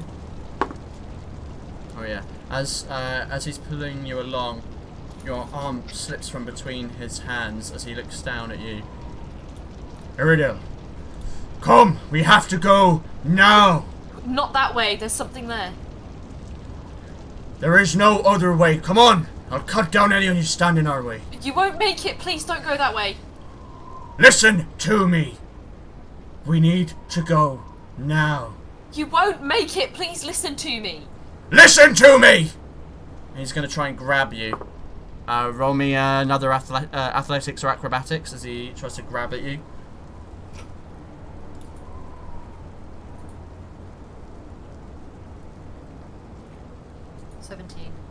Oh, 17. Sorry, I saw that and didn't know if it was the same one. Okay, 17. You managed to slip once again as he tries to grab at you. You dart out the way as he kind of, not tumbles, but grabs at nothing. Eredhel.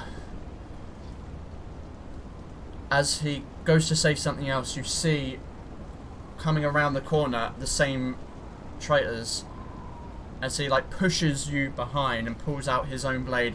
Eredhel, run! Run now! What are you going to do? I'm going to run forward, I'm going to produce my psychic daggers, and I'm going to try and attack them. Okay, you pull the daggers out and go to strike. Roll 2 attacks. Okay. Okay. You leap forward and try to strike one with one of them, and they just like straight up just grab your arm and throw you to the side. As you tumble, you pull out the second one and jam it straight into one of their chests. Roll me some damage just to see. Yeah, that's definitely enough. one of them goes down onto the ground immediately, as the others are gonna immediately try to strike at you. That will be a 15 to hit. Oh, just misses. Okay, so you manage to duck your head under one blade. This one's actually an advantage because he's going to be flanking you. So that one is going to be a 24 to hit. Oh yeah, that'll hit. Okay, I'm not going to do damage because there's no point, but like one blade does strike at you, and finally another one is going to be, yeah, it's a 22 to hit, which will also strike. So two of them strike at you, and your father runs forward and is going to try and grab you and throw you back. Are you going to resist that? I think I'd just be too surprised, to be honest. I'm not gonna. Okay.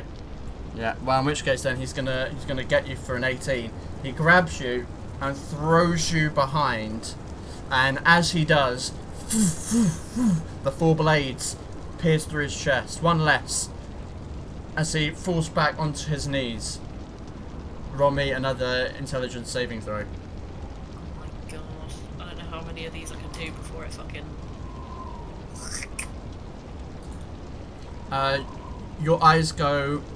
Oh, shit. blind with rage as suddenly anger fills your form, and the last thing you remember are the guards walking directly towards you before you black out, and suddenly you're being dragged down the hallway again by your father.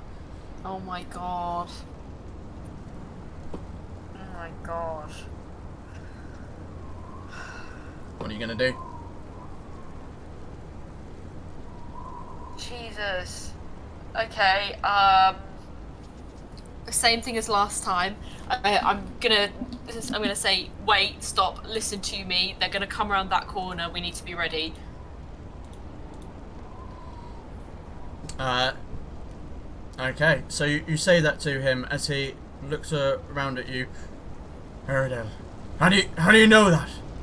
Just trust me, please. I know that they're gonna come round. Look. As he looks around, he sees the guards from before, who come charging towards you guys. What are you going to do? He's now in a position, blade out, ready. Nice. I'm going to produce my psionic daggers and I'm going to go for them again. Okay.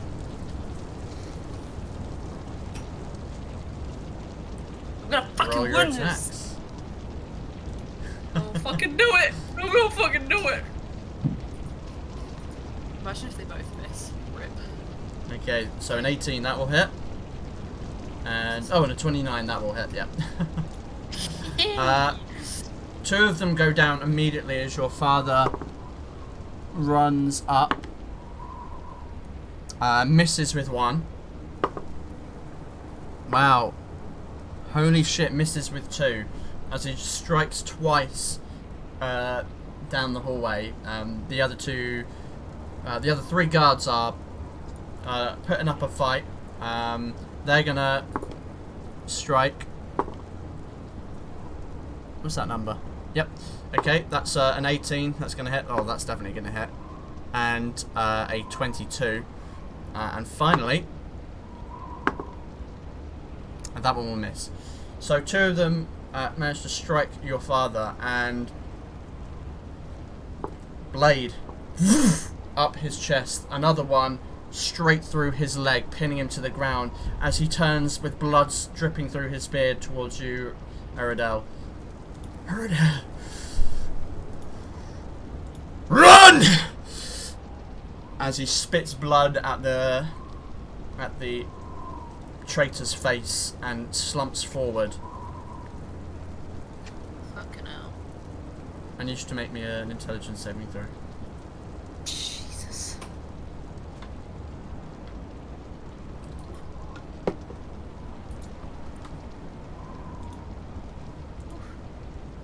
Okay, a 24. So you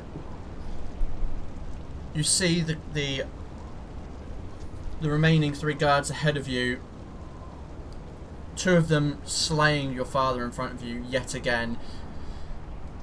That rage begins to fuel you once more, but you contain it and keep it within, using it to fuel yourself rather than allowing whatever may corrupt your mind to make you lose consciousness.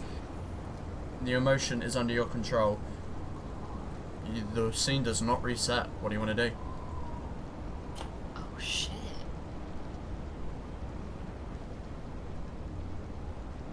You're standing there looking at the scene. Are they distracted?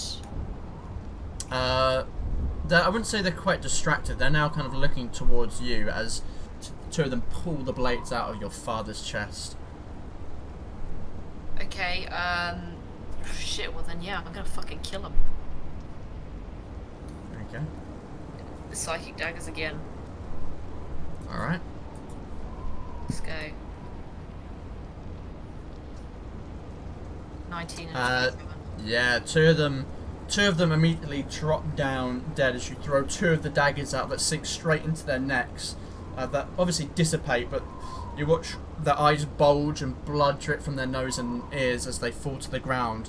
Only one of them left, who comes towards you, is gonna strike but miss. Okay, cool. The psychic daggers again, two of them right into his fucking eye holes, boy. Another natural... guys, you don't know how many natural 20s she has rolled tonight. This is ridiculous. Natural 20 and, what, 24, I think, right? Something like that. 25. Yeah, they both hit. How do you want to do this? I'm screaming, stabbing his eyes. Okay. You just stab down through his eyes with the daggers. You watch blood just pour from his ears. The daggers almost pass through his eyes. They don't really physically touch anything, but you can see they ripple with agony as they plunge through, and he drops to the ground unconscious. What do you do? I'm gonna turn to my father. Is he like, he's dead, he's gone? There is a very shallow breath. Okay, shit. The swords have gone all the way through him, have they? Oh yeah, right the way through his chest. Shit, okay.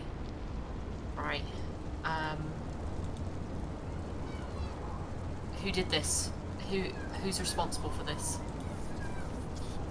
He's gonna look up towards you, his eyes meeting yours, and Belinda's words come from his mouth, her voice.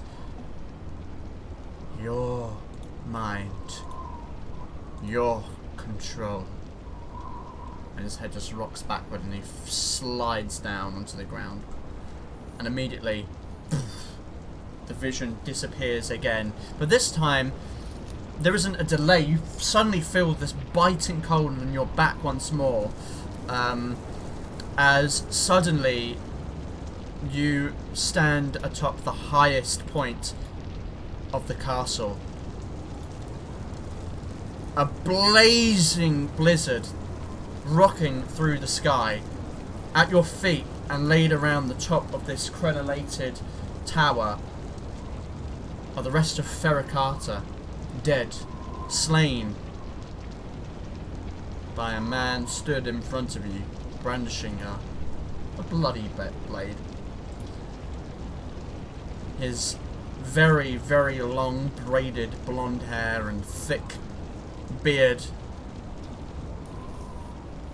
just watches and laughs as he wipes the blood of, not sure which one. Oh, jeez.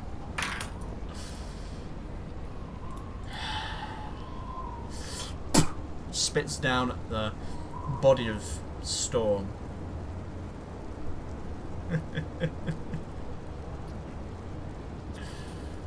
My god, this fucking guy. I'm gonna fucking kill him. I'm gonna fucking fuck him Is up. your petty attempt at stealing the throne done, girl? Or are you to die here tonight, too? gonna produce my psionic daggers. I'm gonna spit in his face. I'm gonna say, I'm gonna fucking kill you.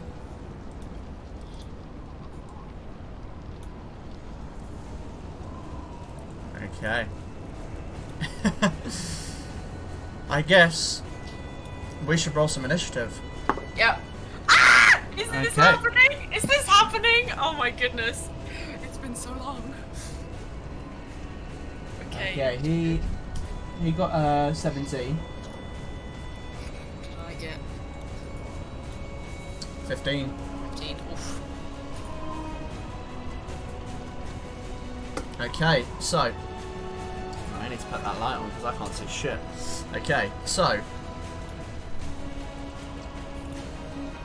you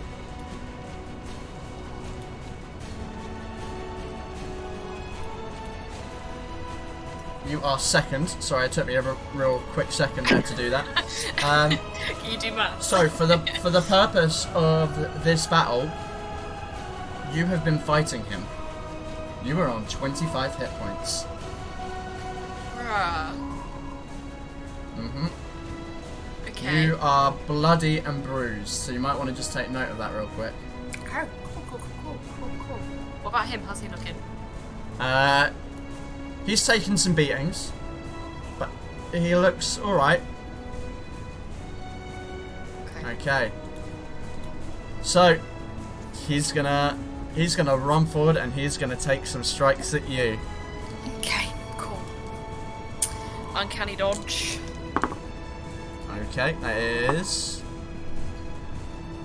Alright, both of them are gonna miss. One's a natural 1, one is a well, it was a natural 6, which will definitely miss. So he takes 2 strikes at you. Actually, he gets 1 more.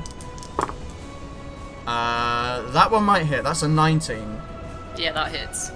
Oh, Okay, so you evasion. take Do evasion? evasion. Yeah. You can uncanny dodge. Yeah, uncanny dodge. Evasion's for dex saves. Yeah. So yeah. that would be 10 slashing damage, Okay. but you reduce that to 5. Nice. Oh wait. And that is going to be his turn. Oh my goodness. Okay, cool. Psychic daggers. One of them, I'm going to do the same thing that I did with a bear. Try and go behind him. Okay. I'll roll one of my d8s again, just so we know how much I've got to play with. I think I need to expend a dice to use this ability anyway.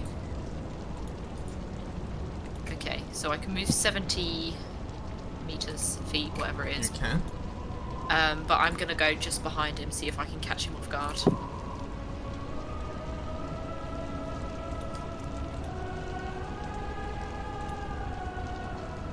All right. So yeah, you can go behind him. Yeah, and If you try and want. get sneak attack on him. Yeah. Okay, you can certainly try. Okay. Uh, Cool.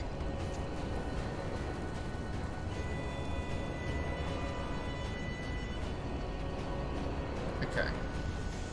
Roll me a stealth check here, Yeah. just okay. for the sake of it. Yeah. 32. Oh, wow, yeah. Okay, yeah, you throw it behind you. You disappear with enough time that he's trying to process what's going on, and you get advantage on the attack. So you can. Brilliant. So that's an action, right? What? To do the psionic, to do the teleportation. Yeah, so I'm a bit. So I thought that it was. How does it work with psionic daggers? Is it the action to produce them and then a bonus to throw them, or is it that you create them both and then it's attack? So the way that it works with the revised one for you is that it's an action to create them and then throw one, I believe, and then it's a bonus action to throw the other one. If I remember correctly. Yeah. That okay. is. In that case. That's the updated soul yeah. knife. Then I'll use my bonus action to. Stab Okay. So when you produce it with the teleport, is it already created? Well, I'm going to say you have one out anyway, so I'll allow you to do this because it's technically you probably would have had them out already. So yeah, go ahead and make a bonus action throw. We'll say even if that's not how it works, we're doing that. We're doing it for this, okay? Fans don't at me. Oof. Okay. Yikes. Misses anyway. Backing out, pardon me. Well, it doesn't because you have advantage, otherwise you wouldn't get sneak. Oh, yeah! Oh, good! So, it does hit, so it's 17 plus your d4, I believe, because it was a bonus action throw, right? Yeah, it's the second one. Yep. So that's plus your what modifier is it again? Intelligence or Dex? It's a Dex. So 7, so 24 points of psychic damage. Okay. Yeah. Good to know. Is that the end of your turn? I'm gonna ask him why he did it. Just why did you do it? Okay. As the dagger hits him from behind and holds his head, looks back towards you, he's gonna charge over. First swing. That is a 16 to hit. Yeah, that'll hit. For 5 slashing. Oof. That one I think will miss, because that's a natural 2. And the final strike is going to be that's definitely going to hit. That is math. It's over 20. Oh well, I'm dead then. Wait, no, that's just to hit. This is to hit. Oh right, yeah, it hits then. I thought you said over 20 points of damage. I was like, well, I'm dead then. No. But it is 14 slashing damage. Oh my goodness. Okay. Can I uncanny dodge again?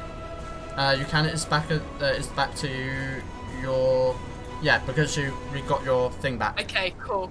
So it's 14, so it's down to Maths. 7, right? Oh my goodness.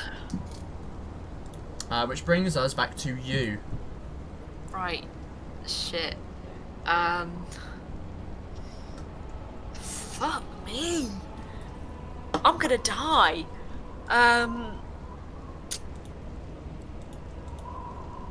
Oh, I'm freaking out right now.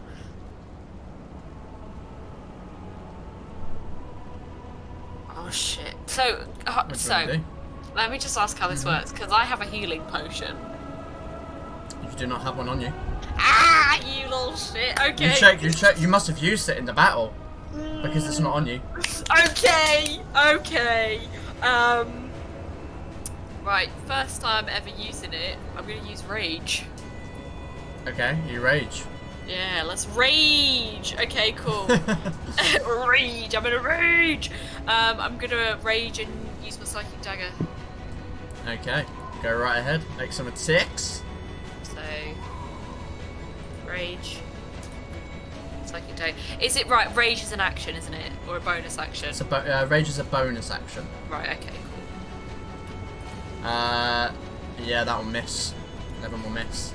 You don't get advantage on this one. Yeah, you throw the dagger, and as you rage, emotion fuels you. You're here in this moment. This is it. This is the only opportunity you'll get. And as you throw it, the dagger just goes into the distance. And you look as he is running at you. You duck under one swing, because that was a natural 3. That one's probably going to hit you, because that will be over 20 again. Oh shit. For 12 slashing damage, reduced to 6. Okay. You still up? Just about. And then his final swing, yeah, that's going to be, I think that's a 21.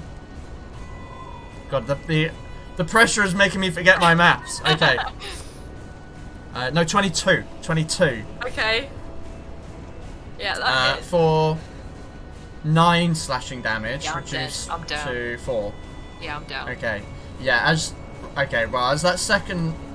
the last strike comes down, you watch the blade carve, dodge the one blade, the second one slash, and as you stumble back, you watch the blade come towards your chest, and time seems to almost slow as the blade, you feel it the burning sensation as it presses through. The last thing you see and smell is Gwain's breath and his smile as you begin to lose consciousness. This must be what death is like. And in your mind you hear, pathetic. Again! You open your eyes. Gwain has stood before you. The bodies of Ferracata around you. You are still damaged from the fight you've had before. You're on 25 hit points again. God. It's time to roll initiative. Oh, this is torture. This is actually torture. Okay, you got a 10. What's your initiative? My initiative is. What's my initiative? Give me an initiative. 14. Hey. 14. Okay, yeah, you go ahead of him this time. So this time you are first. What do you want to do, Eredhel? Cool. I am going to rage again because I never learn. Rage and then use my psychic dagger on him. Okay, yeah, you rage and you use her your psychic dagger. Okay, cool. That's a d6 plus 5 plus 2, right? Is that how rage works? Oh my goodness, that's pathetic. Yeah, plus 2 to the damage. Yeah. So that's the first 3 plus one. 5. That's 8. Yeah, that first one hits. Yep. So 8. Oh yeah, total of 8. Yeah. Yeah. I get to you. Maths.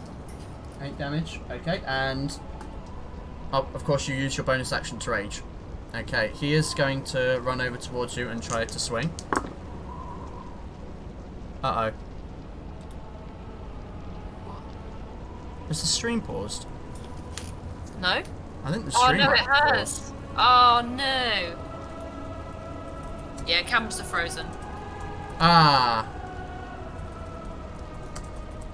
Say back. Not yet.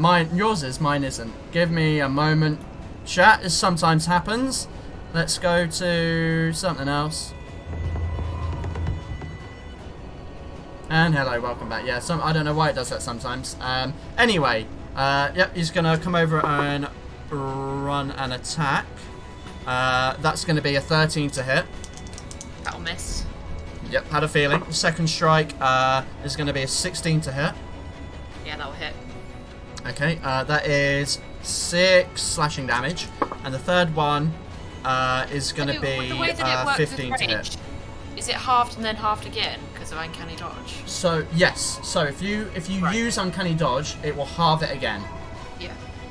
Oh, nice. Yes. Okay, cool. So Yeah, 6 slashing. I didn't hear if you'd said it in the last time you fought. Well, I mean that didn't happen. No, I didn't. Yeah. Yeah, I had a feeling. So yeah, it would quarter the damage, but that's obviously once around. And I would have died anyway. I was on that low hit point. I would have died right. anyway. I forgot what that last damage was. So Oh no, it 6 wasn't. That was plus a something. 50. It was just 6 because the last one was a 15 to hit. Oh, Unless that okay, does hit. cool. So that's 1.5. Do I round that up to 2 then? Round, yeah. 1.5. No, you round it down to 1, so you take 1 damage. Hey. You always round down. Always round down. Okay, cool. Okay. It's your turn. What are you gonna do? I am going to.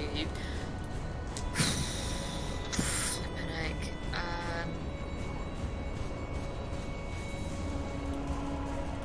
My goodness. What are you gonna do, Eredhel? Queen's coming for you.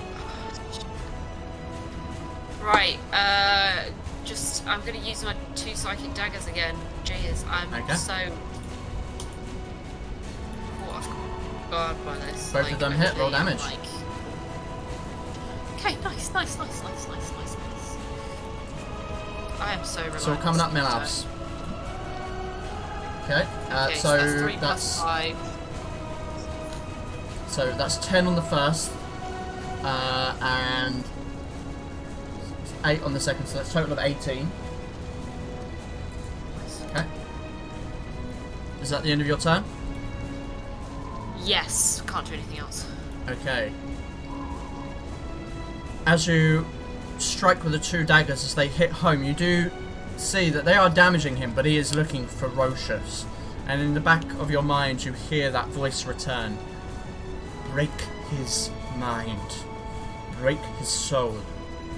Pierce the veil and show him what he fears most. It is Gwen's turn. What does that mean? Take it as you will. That is 12, so that's not going to hit. That is 15 to hit. That missed before, right? 15. Yep, misses. Yep. Okay. And that's a natural 3. So the 3 strikes miss. I won't miss again. Back to you, Eredhel. Okay. Right, I'm trying to do what this bitch wants me to do. I'm gonna use psychic whispers Okay. and didn't even feel fucking guilty about it. I'm gonna try and mimic my father's voice in his head. Okay. Okay.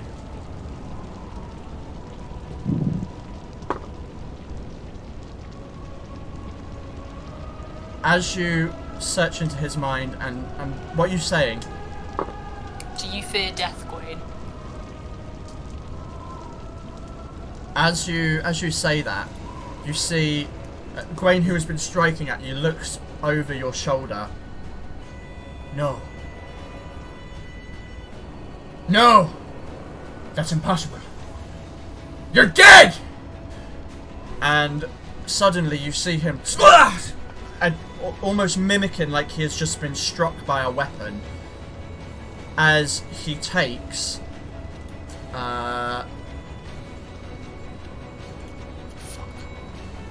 What the fuck?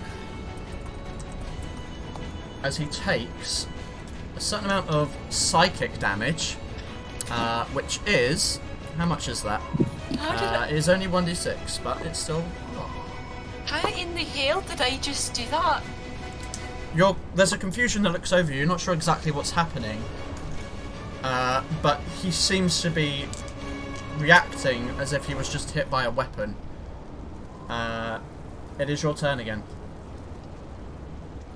No, it isn't. It is his turn. He's gonna he's gonna try and strike at the image that he sees. Is gonna miss, and miss, and miss. Wow, none of those were above 10. What the fuck? He swings at the invisible force as he stumbles backwards to the edge of the the roof, and it's kind of near one of the crenellations as it is back to your turn. And you just see him say, "No! No, that's not possible!" And staring off at something.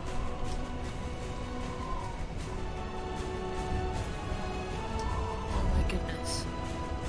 Right, okay. Still using psychic whispers. I'm gonna say, try and mimic my father's voice again. The guilt of what you have done will haunt you forever. Okay.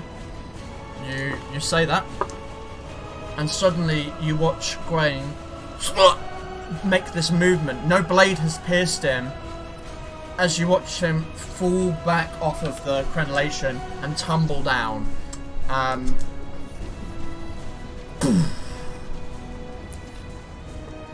You hear his body hit the rocks below, the waves lapping, and as you look over, Veracata dead. You have achieved your goal.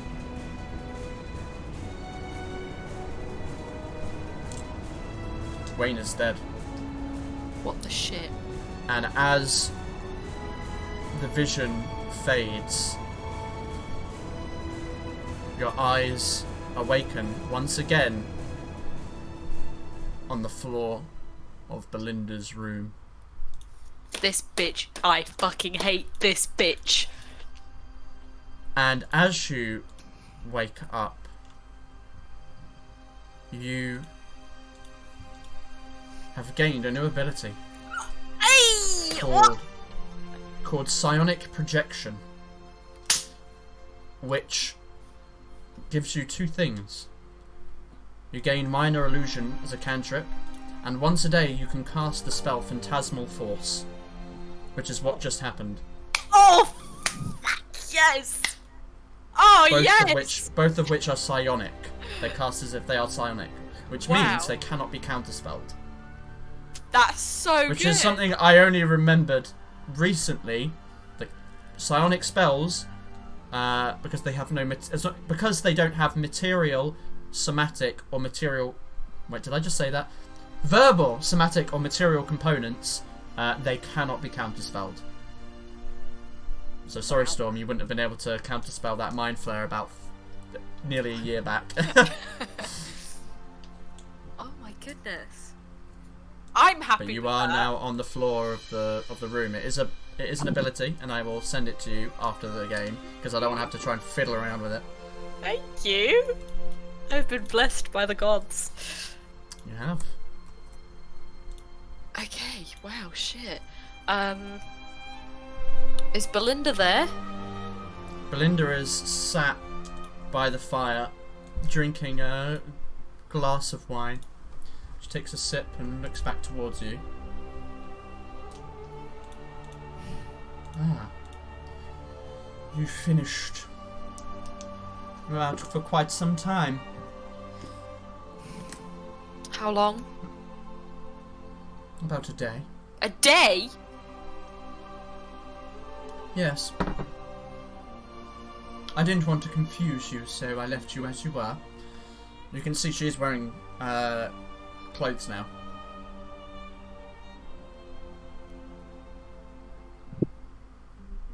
You had no right. I have every right.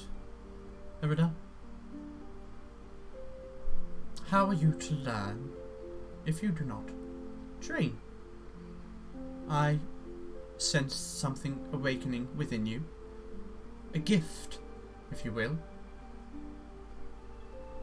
Are you not pleased with it? What the fuck even was that? What was what?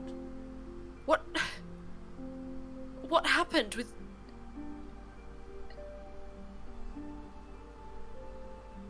Never mind.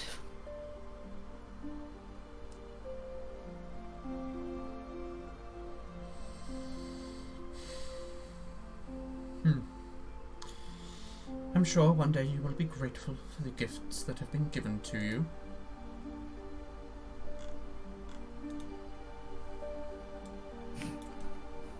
This is what just a fraction of training will bring.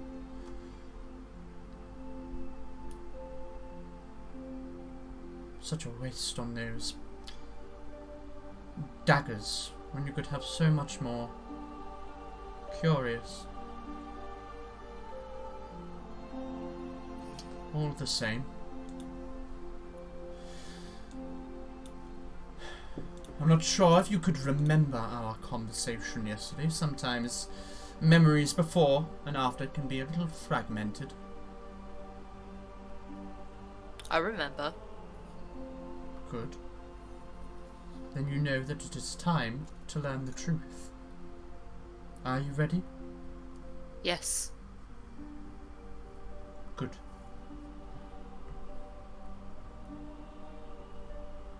Oops. Wait 1 minute. Belinda? Sorry, I just changed. What happened to your voice? All the overlays went weird for a second.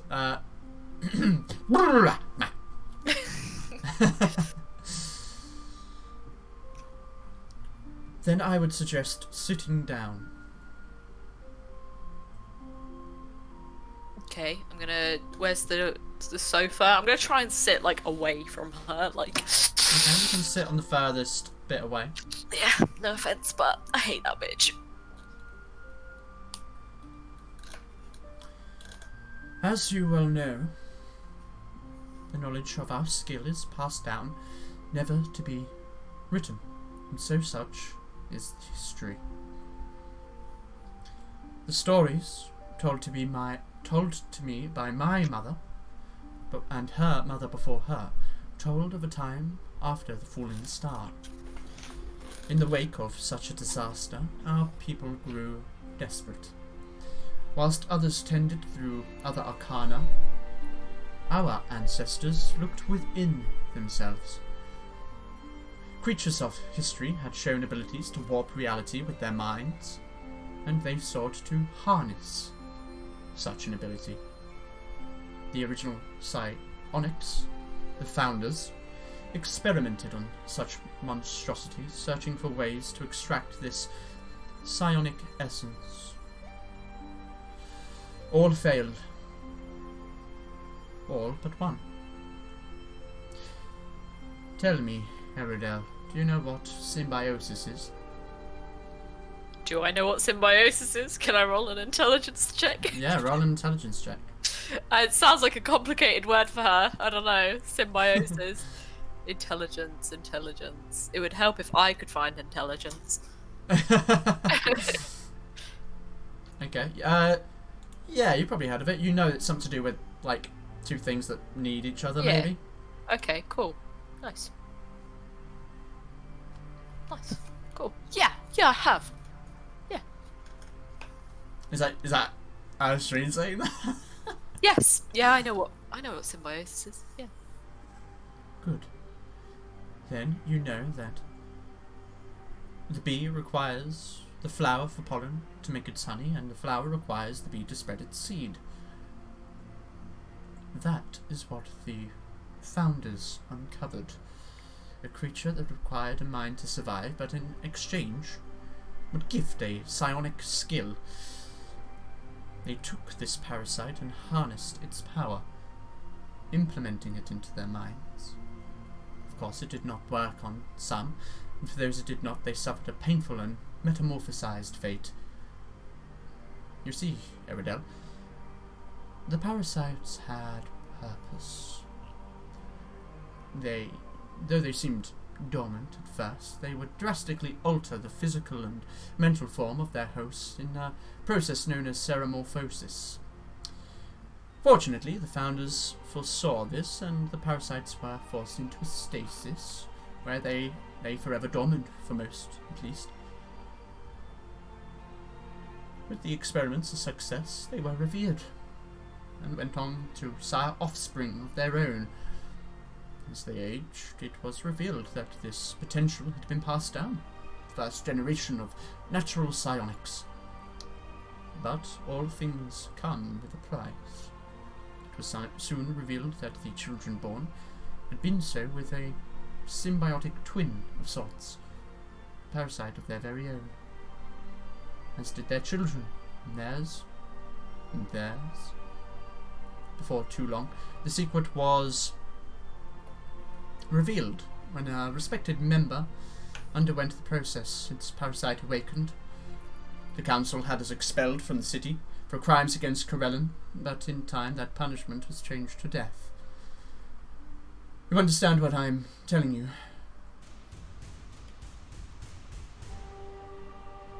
Do you understand what I'm telling you? That I have a fucking parasite? Yes. In mine. In your minds. There lies something dormant. And so will your offspring.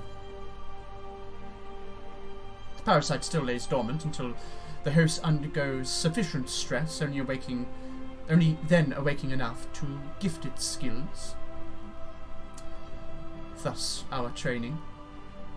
And it is your duty to bear a daughter and carry on the legacy that our founders formed all of those centuries ago.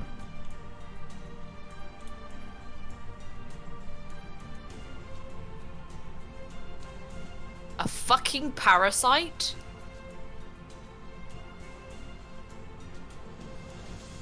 Please don't tell me they're the same ones that I fought in the Underdark. Are you talking about this? She waves. She doesn't even. I'd say she wouldn't even wave her hand at this point, but she looks over and you can see her shift her eyes to like the space between you, and this shimmering image appears. Its tentacled face, purple skin. This. As in a fucking illithid.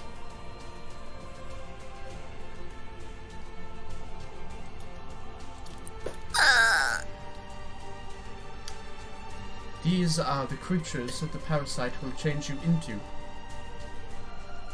Are you But shitting it will me? not happen. It will not happen. It happens to very few of us. What's the ratio? Did you even think to ask me if I wanted this? It was not your choice. You were born with it. As I said, each child is born with a symbiotic twin, as was I. If you do not harness your psionic skill, if it becomes awakened of its own right, it will control your mind and kill you. If you had not been trained, you would likely be one of those currently.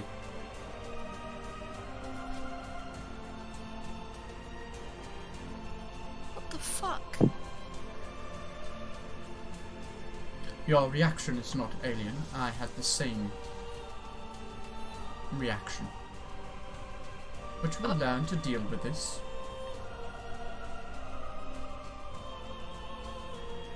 How do I get rid of it? Why would you say such a thing? Because it could kill me. It could kill... It'd kill a lot of people. Eredhel, there are a lot of things that could kill you, and a lot of things that could kill other people.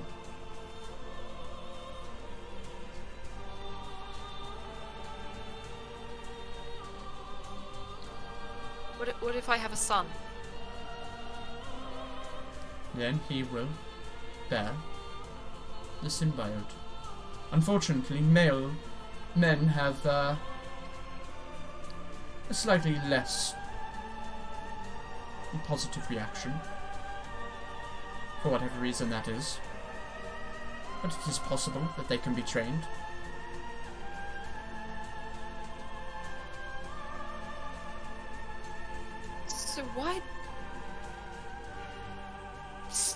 So why my father then? Why a human?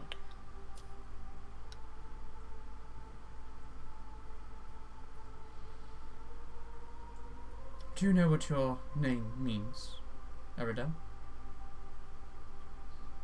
No, I don't.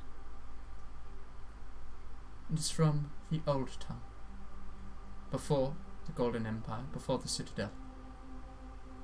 It means to rule. That is your destiny. To rule. And so you shall. And that's where we're getting in the session. You mother...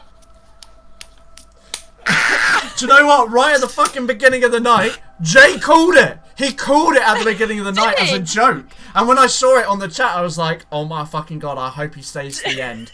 I hope he stays to the end. I thought you were kidding! I thought it was a joke! I even wrote it in my diary! Yeah, so, thank you, everyone, for watching. Next week, we'll be back with our regularly scheduled broadcast at 4 PM BST for all of us to be there. I think it should be everyone, which would be crazy. That'll be the first time we would have had all 7 people there, I think. So, tune in for that. We'll see what happens in this encounter next week. Who knows? But until then, thank you very much for watching, and it is very important that you remember that you need to stay dirty! Bye!